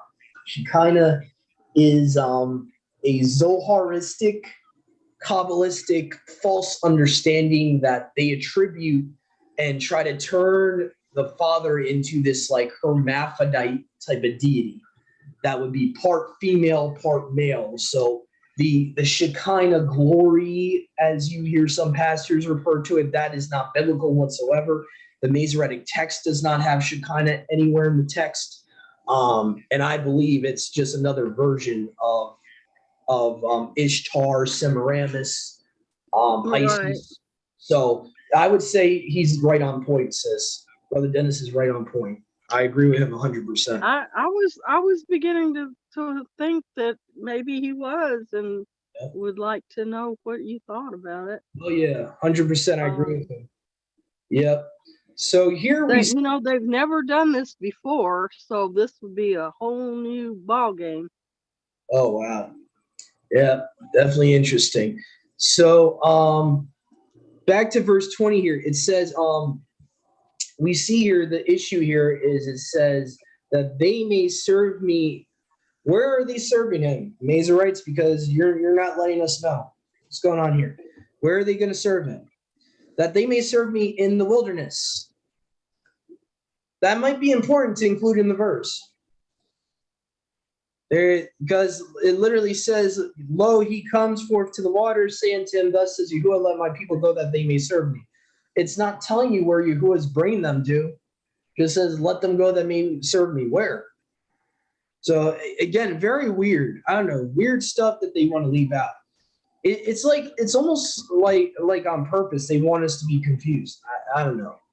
That's just a thought that's coming into my head. It's like really deliberate to take something like that out. It kind of reminds me of what Walter Vape said about the Catholics, about the Catholic Church, what they were trying to do to the word. And they wouldn't, I think one of the people at the Vatican was quoted to say, we'll just change a little here, a little there, they'll never notice. Well, hate to be the bearer of bad news, head people at the Vatican, we do notice. So yeah, I think these Masoretes had very malicious intent to do what they're doing. Exhibit A right here in the next verse. In Exodus, just the fact that the Catholics, or have the cross of the Jews, that blows my mind. Yep, that's true. The Tammuz goes all the way back to Tammuz, goes all the way back to when they came back to Babylon, they were weeping for Tammuz. Yep. Yeah. So in verse 27 of Exodus chapter 8, we have the Masoretic text, which, by the way, even those of us that have restored named scriptures, like the Hallelujah scriptures, Yahuwah's name is missing here. So just wanted to mention here in the point we have here, Exodus 8, verse 27. It says here, go 3 days journey, and let's see here. Let me just. Oh, go ahead, brother Joshua. Go ahead. I see you got your hand up. Just like to put out a reminder, if you after you unmute yourselves, if y'all could remute yourselves so we're not getting background noise, that would be one. Thank you, guys. Yeah, thank you, brother. Thank you, brother. I'll try to help people out. When I notice they're not realizing it, like I'll do it for them. I'll try to be more observant of that. So, verse 27, interestingly here, as I was talking about in Exodus 8, it doesn't have Yahuwah at the end of it. It just says, as he shall command us. And let me even see if the he is there in the Hebrew. Sometimes it's not. Let me just double check that. So I find this very strange, this difference here. Okay, 27. We will go 3 days journey into the wilderness and sacrifice to Yahuwah your Elohim, our Elohim, as shall command us. So I wonder if the he, now I get it, sometimes with the linguistics of the Masoretic, a vowel point can indicate he being part of the word, but I really don't see he having a Strong's number. Unless you guys like have something different. I know that my sword sometimes differs from the e-sword. Just let me know if I'm incorrect on that. But I'm not seeing a Strong's number at all for the word he there. So it doesn't even have he. It would read in the Hebrew as you know, the sacrifice to Yahuwah our Elohim as shall command us. Versus the Greek Septuagint would read, we shall sacrifice to Yahuwah our Elohim as, oh wow, why do they have that different? They don't have a second kurios in this version. Hold on. No, there should be 2 kurioses in this verse. Hold on a second. No. Sometimes I've noticed sometimes it deviates. Maybe I'm wrong here. Maybe I'm incorrect. G2992. No, that's not it. It's G2692 that I'm looking for. There's only one of them in the verse. Okay, I'm wrong. That's it seems like Brenton's added that phrase in there then, which sometimes he does. Okay, all right. Well, that's my fault, guys. My bad. So there's no variant there in verse 27. All right, so jumping down to verse 30 of Exodus 8. Chapter 8, verse 30. LXX again has Elohim. Masoretic text says Yahuwah. Okay, so we'll just move on from that to the next bullet point. Chapter 9, verse 4 of Exodus. Masoretic has, the Masoretic doesn't have marvelous here, so it seems like a phrase is missing from this verse. Exodus 9, verse 4.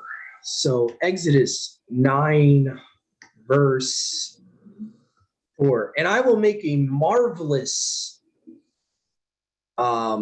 distinction in that time between the cattle of the Egyptians and the cattle of the children of Yasharel. Nothing shall die of all that is of the children of Yasharel. So what I like about the Septuagint here, it gives you a stronger distinction that Yahuwah is making extreme distinction or a marvelous distinction, like between his people in Egypt and the Mitzrites and the Egyptians.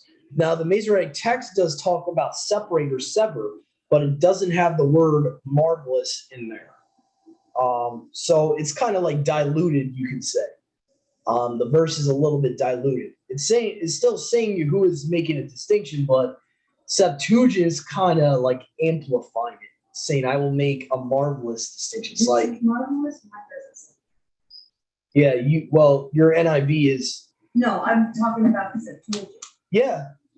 Oh, your Lexham doesn't add marvelous? Let me see something. This is something I got to be careful with Brenton about, because sometimes he goes outside his box a little bit. All right. Let's see here. Let me just check. It should.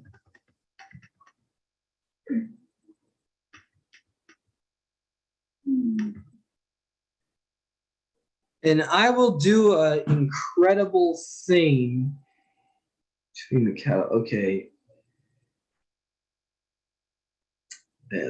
That I think that's a manuscript issue. I know the Lexham I think uses a different LXX family, if I'm not mistaken. They use sometimes it's a little different. But incredible thing, I'm trying to see where they're getting incredible thing from.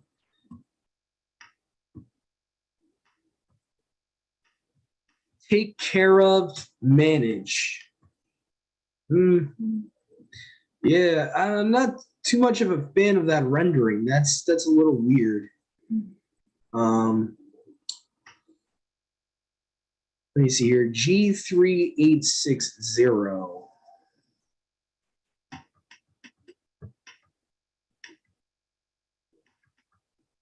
Log out real quick. I gotta log back in. Okay, sure. I have to because the volume went out. I'll call you right back. Yeah, sure, sis. No problem. The heck, man. I don't know why it's so different in those two translations of the Septuagint. It shouldn't be that much of a difference. G3588. That's just hey to. That means the or he or she. Yeah, I don't know. It's that could just be a translator bias or something. I don't know. That's a little weird because it doesn't make sense for it to just say, I don't know, incredible thing. I'm trying to see where they're getting incredible thing. Paradidomi.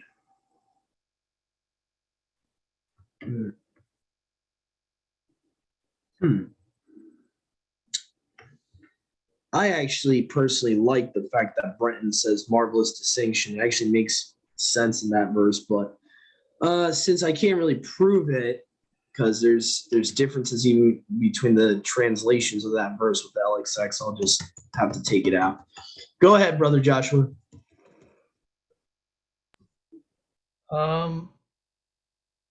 So a couple things, and then I also think that Sadia was saying that Jessica had something, but before that, another thing, you probably noticed it, but the Septuagint versus the Masoretic. Septuagint is in first person in that verse, where the Masoretic is in third person. Also regarding the marvelous versus incredible, definitely should say marvelous. If it was to say incredible, and that word incredible actually means without credit, meaning something that can't be believed. So definitely shouldn't say that. Yeah. I mean, the context to your point is about him making a huge distinction, a marvelous distinction between the two. So that's kind of why I'm siding with the Brentons there over the Lexham. Lexham is, I think they're based on the Henry Sweet's Greek LXX. I know it's a little different than the Codex Vaticanus. So I don't know if I mentioned this before, there's different actual manuscripts of the Septuagint. There's like multiple manuscript families. So you have the Codex Vaticanus, which he had to get that from the Vatican, the Latin copy of the Septuagint from the Vatican. Then you have like these other Greek versions of it, copies of it today, which the Lexham would use, the Henry Sweets would use, which the Lexham pretty much copies Henry Sweets Septuagint. So that's why there's variances sometimes even within different Septuagints, just to explain that. If Jessica, I don't know if she still had a question, or Sadia. She's got something that is very good to hear. And I thought something that you already know, but something that was new to me that I had a question in my mind because when you were talking about Masoretic text and all that, I didn't know what that was. So I was led to read the preface, which you said, to read, but you weren't going to go into it. I read the preface before, and when I discovered Yahuwah's name in there, YHWH, that's all I focused in on before. But then I read it in its entirety, and it said, the Masoretic text, as published in the latest editions of Biblia Hebraica, was used throughout. So it just showed me that this NIV, it's a children's NIV Bible. It was just something that was right by me. So I picked it up, and then it showed me that it was translated from the Masoretic text. And then as I was reading more, it said the translators also consulted the more important early versions, the Septuagint, Aquila, Symmachus, and Theodotion, the Vulgate, the Syriac Peshitta, the Targums, and for the Psalms, the Juxa Hebraica of Jerome. So I didn't know that before, but now I'm gaining some understanding. I'm impressed with the NIV. I gotta give kudos because the Targums are very early, and the Theodotion that they're referring to is this. I think he was a church father, if I'm not mistaken. He was a Catholic scholar that pretty much did a Greek version of Daniel that predates the Daniel we have in our Bibles today, and he kind of took the Septuagint in his day in 3rd century AD, 300 AD, and he kind of supposedly he was helping their copy out because there's omissions in Jeremiah and certain books are missing verses. So Theodotion was the guy that kind of helped that out too. In my Lexham, which I think Sevilla also has, Lexham Septuagint, they have his version of Daniel and the regular LXX Daniel. So there's actually Greek versions of Daniel we have today that predate the version of Daniel that's in the King James or the NIV.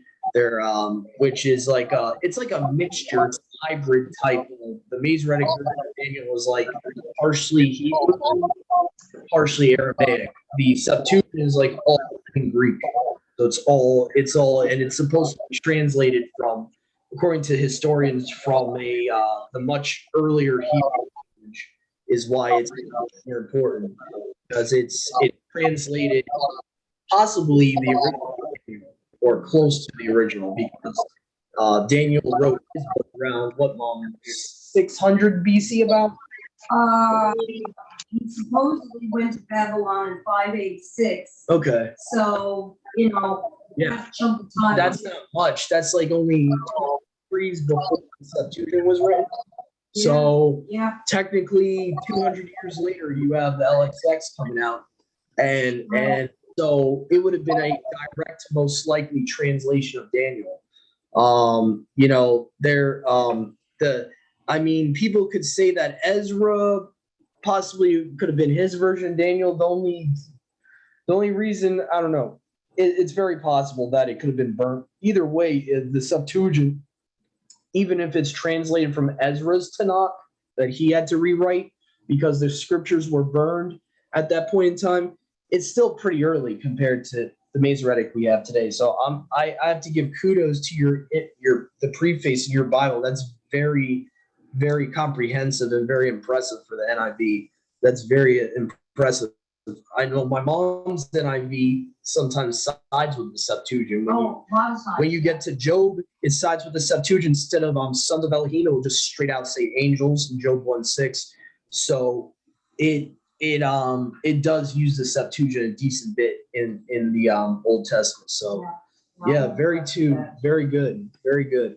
Let me see here. So let's see here. Where was I at? I think we were at chapter 9, verse 8, I believe, before his attendance. So we go to chapter 9, verse 8 of Exodus, and you have before Pharaoh's attendance. Okay, so here, this is how the Masoretic would read it. Say, Yahuwah said to Moshe and Aaron, take to you handfuls of ashes of the furnace, and let the Moshe sprinkle it toward heaven in the sight of Pharaoh. LXX version says, and Yahuwah spoke to Moshe and Aaron, saying, take you handfuls of the ashes of the furnace, and let Moshe scatter it toward heaven before Pharaoh and before his servants. So again, the Masoretes are like leaving out, I would say, very important historical details that shouldn't be left out, because it's showing that Pharaoh's attendants were there when the boils were happening. So very weird in my opinion. And just to double check and make sure, I'm going to check Brett, and I'm going to double check him. I'm going to go into the Greek here, make sure he's not improvising and adding stuff in there, but I'm pretty sure, yeah, it says before his attendance. So yeah, it's legitimately there. So again, we're going to go to, and let me just make sure the shared screen was actually working. I want to make sure it's still on the full screen there. Okay. All right, so now we're going to go to verse 9, I think. Now it's going to be talking about 4-footed creatures or beasts. Exodus 9, verse 9. So we're staying in Exodus 9 here. So let's see here. It says, and let it become dust over all the land of Egypt, and there shall be upon men and upon beasts sore blains breaking forth, both on men and on beasts in all the land of Egypt. I think the 4-footed beasts possibly, let's see here, or, oh, I see what happens. They took out the word beast in the first part of the verse. I see what happened. So let me just double check and make sure that's the case. I'm going to go to the King James, the Strongs. See here, 9 verse 9 here. So you have, let there become a cloud of dust upon all the land of Egypt. Let there be upon men and upon four-footed. See, yeah, 4-footed beasts. I don't know why they wiped that out if that's part of the word. I don't know. These swords, sometimes they do some weird things. All right, so 4-footed beast is G5074 tetrapod. Okay. Sores of boils breaking out among both men and among the 4-footed beasts again, and in all the land of Egypt. So it seems like in the earlier part of the verse in the Masoretic text, they don't mention the 4-footed beasts. Then they mention it. My bad. Chapter 9, verse 8. I mean, of Exodus. It seems like it mentions it in the earlier part, but then it doesn't mention in the latter part of the verse, if I'm not mistaken. Yes, it says here, and shall become dust in all the land of Egypt, and shall be boil breaking forth with blains upon man and upon beast throughout all the land of Egypt. So it seems like part of that verse is missing there in the Masoretic. Exodus 9:9, it's for some reason the Masoretic is like one verse off. It's Exodus 9:9. And in the ABP plus, oh no, it is both 9:9. So it seems like the second part of the verse is missing here, because it talks about the 4-footed creatures twice in the LXX. It says, there will be upon men and upon 4-footed creatures sores of boils breaking out among both men and among 4-footed creatures and in all the land of Egypt. So it seems like part of the sentence here is missing in the Masoretic. The among both men and among four-footed creatures in all the land of Egypt. That part seems to be missing. It's like half a sentence more in the LXX. So for whatever reason, they decided to leave that out. So anyway, moving on, verse 22 in Exodus 9.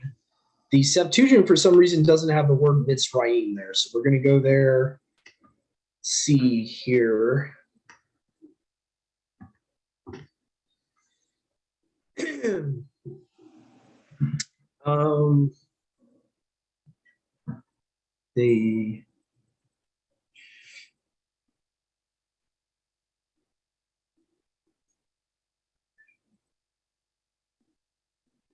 And Yahuwah said to Moshe, stretch out your hand to heaven. There shall be hail on all the land of Egypt, both on men and cattle, and on all the herbage of the land. Now, again, you could make the argument for the Septuagint. Does Egypt really need to be there again at the end of the verse? They could have added it in there. Mm-hmm. They felt like it needed to be reiterated, but maybe Yahuwah never spoke it that way. Maybe Yahuwah didn't feel the need, because earlier in the verse it talks about the land of Egypt, so it's kind of redundant on the Masoretes' part. So that would be my defense for the Septuagint there, is that it's not really needed. It's kind of redundant in my opinion, because Egypt, Mitzrayim, the word Mitzrayim twice there in that verse for the Masoretic. So anyway, just something I'm seeing in the Masoretic text. Sometimes they're a little redundant, these Masoretes. Anyway, so verse 30 of chapter 9, the LXX lacks Elohim again. Let me see here. Let me go back to chapter 9 here to see if it's needed or if realistically it should have been in there to begin with. Let me just see here. But as for you and your servants, I know that you have not yet feared Yahuwah. And the Masoretic text has Elohim following Yahuwah. I don't know if it's necessary, but I find it interesting the Masoretic text has Elohim following Yahuwah. Because usually Yahuwah Elohim, just for FYI, the tradition of Yahuwah and Elohim combined with one another, usually that's supposed to be signifying the Malach of Yahuwah, or the messenger of Yahuwah, that this is Yahusha speak, that is verbatimly referring to the Ben here, the Ha Ben Adam, pre-incarnate, the Son of Man pre-incarnate. So I do kind of find it interesting that the Septuagint doesn't have it. Usually the Septuagint is very pro Yahusha, so this is like a very very, I would say, like, rare time I would take the Masoretic text over the Septuagint. And again, Elohim could have not been there originally. It could be just as much an addition as an omission. It could have been an addition of the Masoretes to put Elohim there after Yahuwah. It's very possible, just to be fair. Let's see here. Yes, it's pretty much, Sister Sadia just asked us, is there a Masoretic Bible? Pretty much any Bible you own is a Masoretic Bible. What happened is, not to be facetious or anything, but what happened is the Protestant reformers, when they left the Catholic Church historically, it's been documented by the way, that they trusted in the rabbinical Masoretic text manuscript over the Septuagint for whatever reason. Supposedly their reasoning was, the Jews would have kept their scriptures pure and all that. We can trust them for the Old Testament. That was their reasoning. So pretty much if you have a King James Masoretic text Old Testament, you have a Geneva Masoretic text Old Testament, you have a Tyndale Bible. Actually, Tyndale is a little different. Let me correct myself. Tyndale, I think, uses a Latin Vulgate as its Tanakh, as its Old Testament. So let me just correct myself with that. But if you have the Scriptures 1998, Masoretic text Old Testament. If you have the Scriptures 2009, Masoretic text, Old Testament, and vice versa. Almost every translation. And by the way, I hate to say it, not to come down hard on the restored name translations, but the majority of them are really more pro-Masoretic than the Christian Bibles. I've seen it where they solely, some of them solely trust in the Masoretic. One of them is called the Tree of Life, the Tree of Life version, and then you have the complete Jewish Bible. Obviously, Jewish, it would be completely Masoretic text. They're not going to trust in the Septuagint.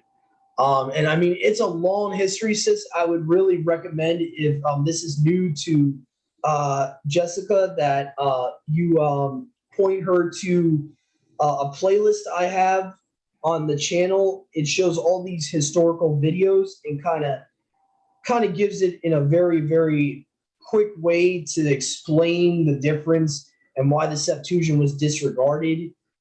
Had a lot to do with Jewish tradition. Basically, the Council of Jamnia in 70 AD, anything that was not written in Hebrew, they discarded. So because a lot of the Apocrypha was originally written in the Septuagint, in Greek, straight in Greek, they threw it out. So Maccabees was thrown out because it was originally written in Greek, and vice versa. So basically, this anti-Greek mindset comes from Pharisaical rabbis and all that, and they believed it's not inspired unless it's written in Hebrew. Anyway, but just to kind of give an explanation, you most likely, sis, have a Masoretic Tanakh. If you have a general, normal, modern Bible, it's a Masoretic. For the most part, it's Masoretic. There might be sometimes, like Jessica mentioned in her preface of her NIV, where it sometimes consults with the LXX, but even the NIV, like 80% of the time, uses the Masoretic rendering. Because it's by tradition, the church has trusted in the Masoretic text, unfortunately. So that's just a unfortunate tradition that we have. So anyway, moving on, Exodus 10, verse 4. Matter of fact, the only Christian Bibles I know of that are, just before we move on, just one more thing I wanted to add. The only sole LXX Old Testament Bibles out there are Greek Orthodox Bibles.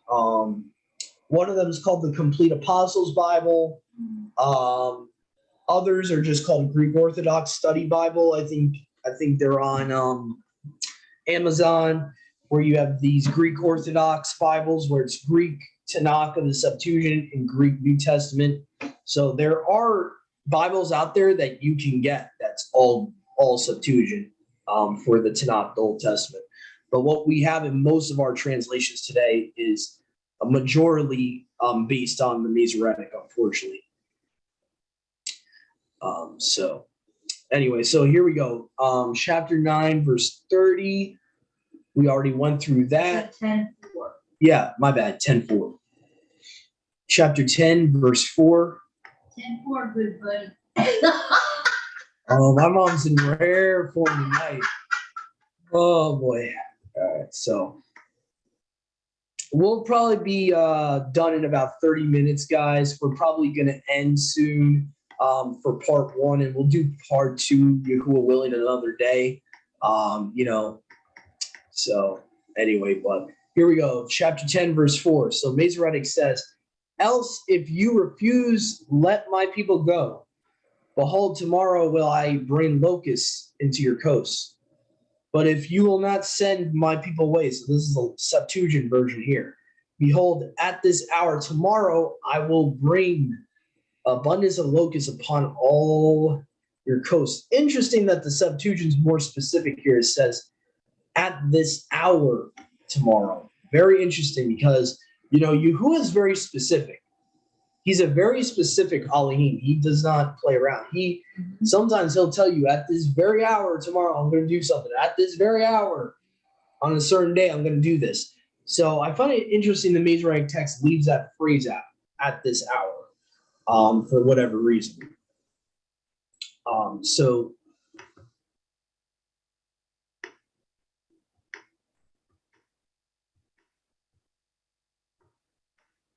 But so let me just make sure it actually says that in the Greek. Yep.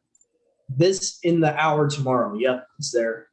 So the Hebrew lacks at this hour or in the hour tomorrow. So that's the difference there. Okay. So chapter 10, verse 9. The LXX lacks our Elohim. Oh no, my bad. No, the LXX actually has this. My bad. Let me correct myself. The Masoretic text is lacking our Elohim this time. So just wanted to show you really quick. So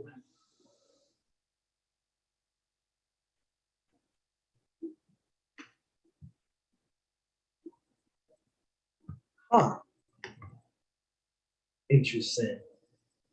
Wonder if I got the wrong verse here.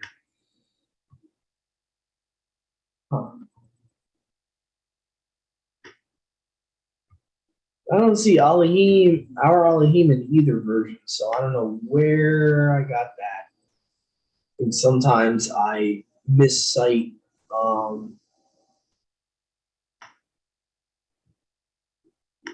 Yeah, never mind. Never mind on that one. Never mind. Yeah, that was my fault, guys. Sorry about that. Could have swore that there was a difference there. I guess not. Moving on. Verse 11 of the same chapter. LXX has Elohim. Masoretic text has Yahuwah. I'm going to try to move a little bit faster through these bullet points here. All right. So verse 15 of the same chapter. LXX has corrupted. Masoretic text has darkness. Before we go into their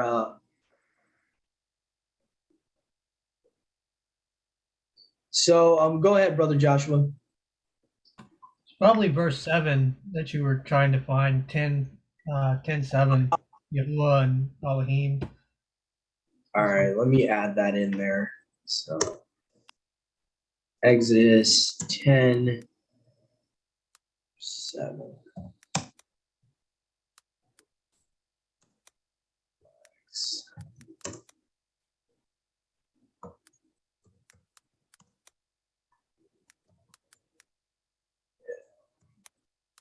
I think what we'll do is we'll finish It's off. actually the Septuagint that's lacking Yahuwah, not the other way around.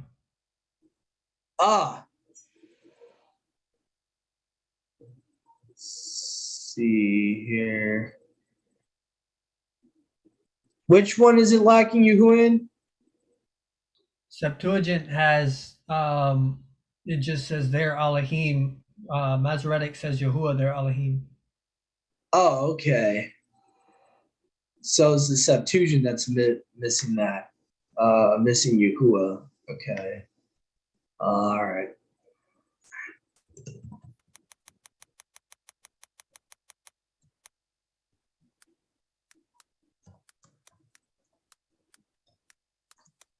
Okay. All right. Okay, so see here, we got verse 11. We already went through that. How the Septuagint has Elohim, Masoretic text has Yahuwah. Verse 15 of chapter 10, LXX has corrupted, Masoretic text has darkness. Let me just look at the context there.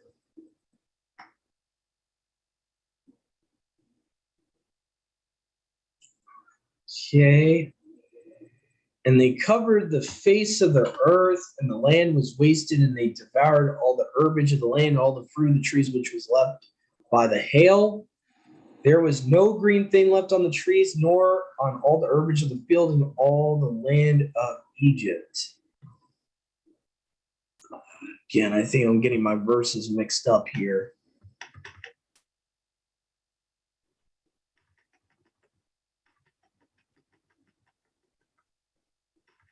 I don't see darkness anywhere. I don't know where I got that from.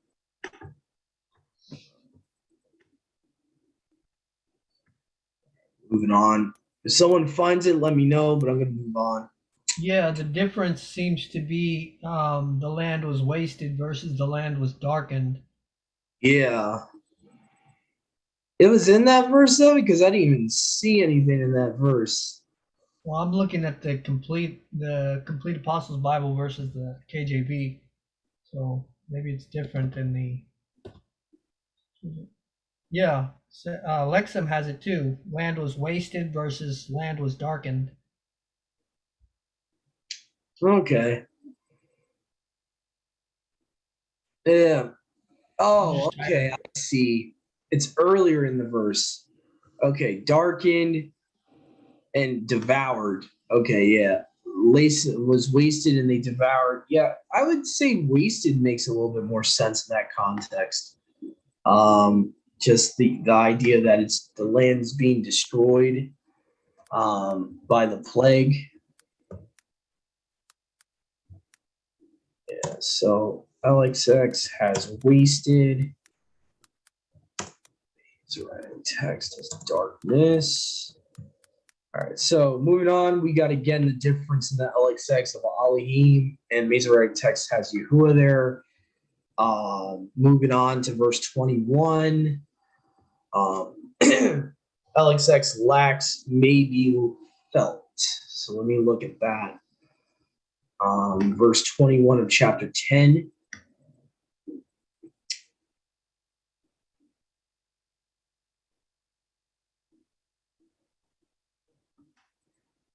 The plague of darkness. Okay, so, and Yahuwah said to Masha, stretch out your hand to heaven and let there be darkness over the land of Egypt, darkness that may be. So where was I getting that maybe felt's not there? Unless there's another version of the Septuagint that doesn't have it, maybe the ABP doesn't have it. That's what I was getting. But usually, let me just see here. No, it's there in the King James and should be there in the LXX.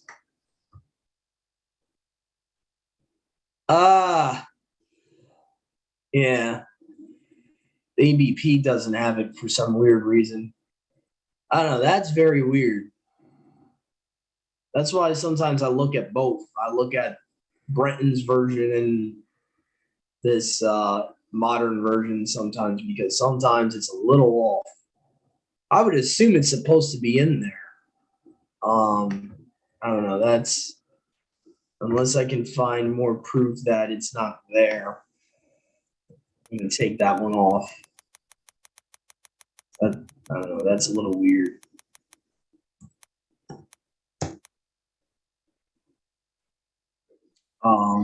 Let's see. LXX says brother for verse 23. Masoretic text says another, which is a little weird. I guess in the context it could mean the same thing, but the Septuagint is being a little bit more specific. It says they saw not one another, neither rose from his place for 3 days, but all the children of Yashrael had light in their doors. I mean, it says the children of Yashrael, so I can get the point that maybe it doesn't need to say brother.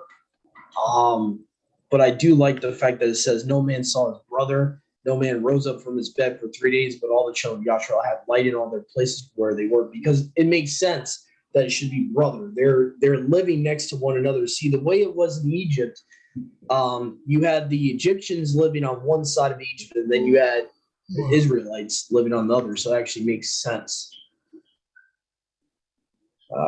Okay, so that's an eSword issue then. Thank you, Brother Joshua. Thank you for letting me know that. Yes, see, sometimes eSword just screws stuff up. I don't know, whoever does these modules, sometimes they're not doing their homework. All right, so let me just make sure it is brother in the Greek. Yeah, Adelphos, brother.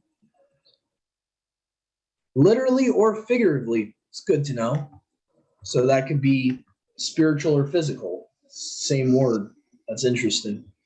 That kind of shows you who his character there. It doesn't matter, your ethnicity doesn't matter. If he's your brother in the faith, he's your brother. So I kind of like that. let's see here. Verse 24. I think we might stop. How many cross references we have to go through in chapter 11? We might do chapter 11. There's only 2 or 3 more in chapter 11. I think we'll stop after the ones from 11 for the night. 10 verse 24. LXX says your Elohim, and it seems to be omitted in the Masoretic text. So let's go to chapter 10, still staying in the same chapter, verse 24. Okay, it says, Pharaoh again mistreats Masha, but yet is hardened. And Pharaoh called Masha and Aaron, saying, go and serve Yahuwah your Elohim. Only your sheep and your oxen let your store depart from you. And I guess you could say that Pharaoh would have already known that he's their Elohim, but I do like that the Septuagint literally says it. So Pharaoh's under the understanding that basically Yahuwah is their deity, their mighty one. So let me just double check and make sure that it's there in the text. Yep. G2962, Kurios, Yahuwah. G3588, which A2 is like a possession verb in the Greek. So your. And then you have G2316, Theos, Elohim. Okay.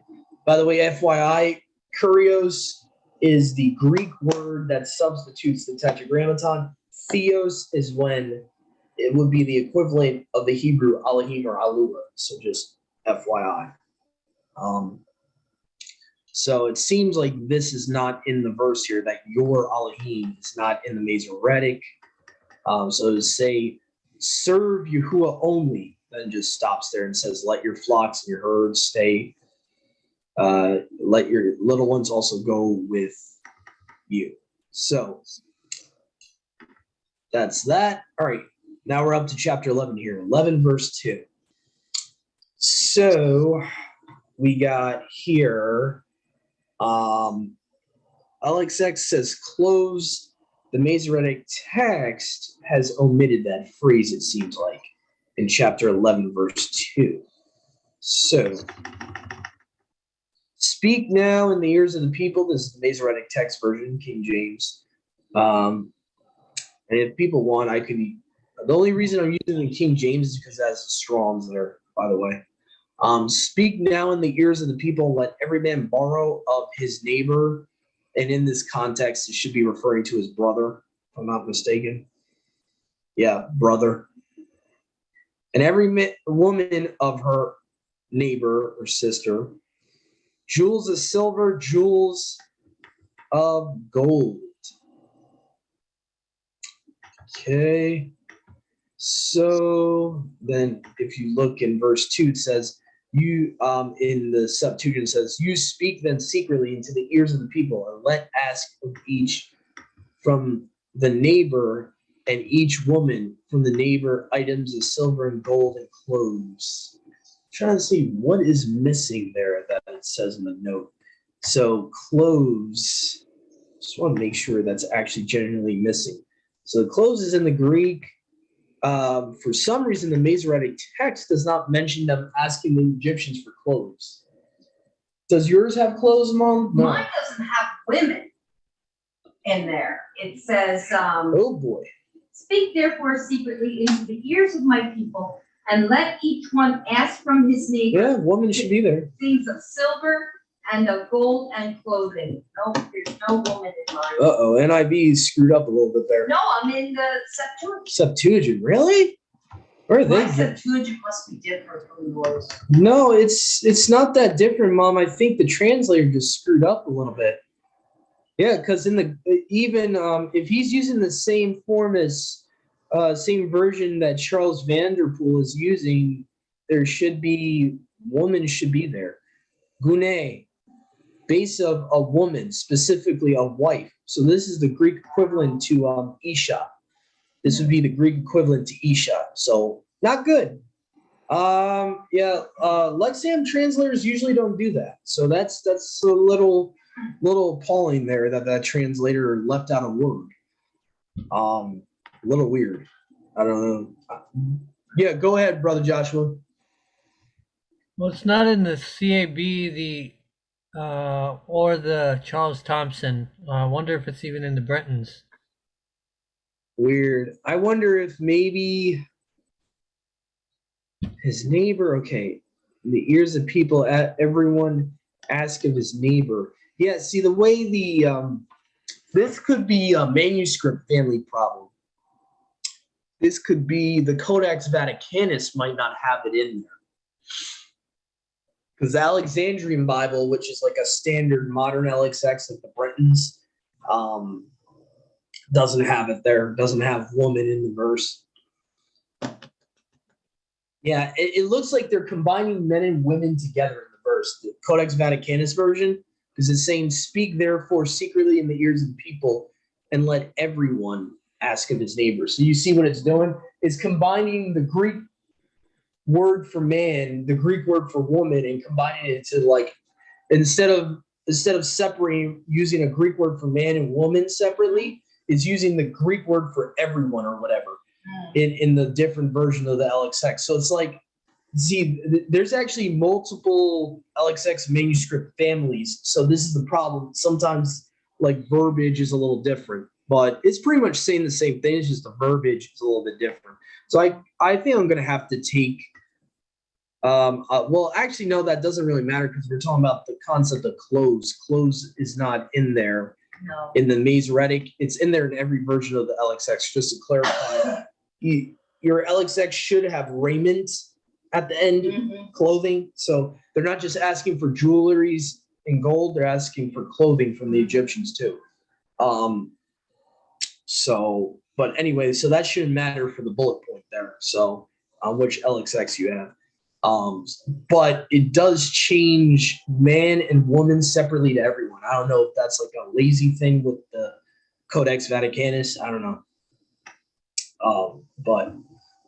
Anyway, so Exodus 11 verse 3, and they treated them, again, the Masoretic text lacks this phrase. So we're going to look at chapter 11 verse 3 here. Okay, so chapter 11, verse 3. Let me go. Usually I can go to next chapter like that. Okay, 11, verse 3. Yes, the Masoretic says, "And Yahuwah gave the people favor in the sight of the Egyptians, moreover than the man Masha, very great in the land of Egypt, in the sight of Pharaoh's servants, and in the sight of the people." Now, what's interesting here is instead of in sight of the people, the LXX says before his servants. So there's like a distinction. There's like, obviously all the people would be all the Egyptians, everyone in the land. The LXX is limiting it to his servants. Like, you would have, the people in his court, you would have, maybe the court jester, this, that. And, so when I read phrases like that, it seems a little bit different. It seems like the Septuagint is being a little bit more specific who's in the presence of the Pharaoh there. I think almost every version of the LXX says his servants instead of just saying all the people. So, yep, his attendants. Yep. So this is different than everyone in the land, obviously. Everyone in the land would be everyone. So, and then it says, "And they treated them." Okay, I forgot about that part of the verse too. So it says here, "Gave favor to his people before the Egyptians, and they treated them." Okay. Entreated. Kind of nice that they were brought with a nice rapport with each other, Yep. That definitely was a baraka for the children of Israel. Yeah, it's weird. The phrase that they entreated them or they treated them a type of way is not in the Masoretic. So it's very weird that detail's left out. So it would actually give the idea that the Egyptians treated them well. Yes. Right. So very weird that's lacking in most Masoretic Old Testaments. It's not they entreated them or they treated them. It's in the LXX in that verse. So let's see here. Verse 7 of that same chapter, "Wide or great." I think this is talking about distinction again, the word distinction. Masoretic text doesn't have it there. So Exodus chapter 11, verse 7. Let's see here. But among all the children of Yashrael shall not a dog snarl with his tongue, either at a man or beast, that you may know how wide a distinction Yahuwah will make between the Egyptians and Yashrael. So the Septuagint is like, I think, purposely kind of amplifying that concept that Yahuwah makes a distinction between the sheep and the goats. Yeah. Basically, is what it's saying. Funny enough, the Masoretic text doesn't have it. It just says, shall know that Yahuwah does put a difference between. So it's like watering it down, in my opinion. It's like the way it's worded in the English, it's watering it down. It's like they will know I put a difference. It still gets the idea that he's making a distinction, but how much of a distinction, the Masoretic's leaving out, in my opinion. So I kind of side with I definitely side with the LXX in this verse, in Exodus 11, verse 7. So anyway, that I think we're going to stop this for tonight, only because we're so time restricted on these Sabbath evening studies. Please stay tuned, viewers and listeners. I hope you have enjoyed this so far. And again, if you have any questions, even, Jessica can reach out to me on YouTube. I'm on there. I'm still on Facebook. Any other brothers and sisters out there that want to reach out to us, feel free. Hold off on going on our website. Brother Joshua is still working on some of the actually on that, it's up enough if people want to just use it to link to your social media accounts or check it out. It's up where people can check it out, so feel free. Okay, cool. All right, I wasn't too sure. Okay, cool. If you wanna, I thought about that.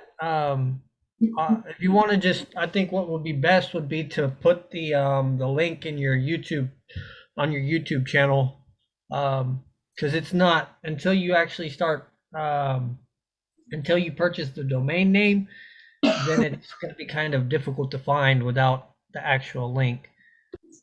Okay, all right, cool. Yeah, we'll do that. So thank you all of our viewers and listeners. Please stay tuned to the part 2. We'll be starting off next time at Exodus 12, verse 6, and then we'll be trying to get as far as we can. Yahuwah willing, we might have to do a part 3. If the expounding kind of delays us finishing the whole rest of it next time, we might have to do a part 3. Again, this is a really deep dive study. This is a deep dive. The reason I call it this because we're digging deep into the differences here in the big book of Shamut, Exodus. So we're really going deep into this. It took me a while to even prepare this study. So it's definitely going to take us at least 1 or 2 more parts. So please stay tuned. And I have a playlist on our Awakened by Yahuwah YouTube channel about all the studies we've done so far. I think it's the problem with the Masoretic text, the YouTube playlist is called. And I think also there's a playlist called the Adonai deception, where in past studies we've those type of different studies show how many times they're adding Adonai and replacing Yahuwah in the Masoretic text, which is another positive about the Septuagint, by the way, because Kurios literally is the all caps Lord in the English version of the Septuagint, showing us that Yahuwah's name should be there. So sometimes it will have all caps Lord on the LXX on one side in your English translation, and then the Masoretic will have all lowercase Lord, indicating the Adonai there. So a lot of the times the Masoretes added that in there because they basically were starting to worship Baal and claiming they were serving Yahuwah is really what was happening. They were actually, as the prophecy in Jeremiah says, in Jeremiah 23, verse 27, it says, as their fathers have forgotten my name in the worship of Baal, which Adonai goes back to the Greek word Adonis. Adonis was the Greek version of Nimrod, Baal.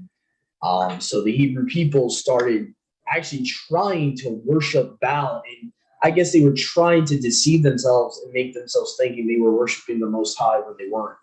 It's almost like they were trying to deceive their own selves and try to say, well, we worship Yahuwah, while they're calling him Adonai and all that. So anyway, I would really recommend it, looking into all our playlists so far to get a sense of why we do these studies. So I would really recommend looking into those two playlists, the Adonai deception and the problem with the Masoretic text. So anyway, thank you for joining us. Have a great rest of your Shabbat, all of our brothers and sisters. Shabbat Shalom.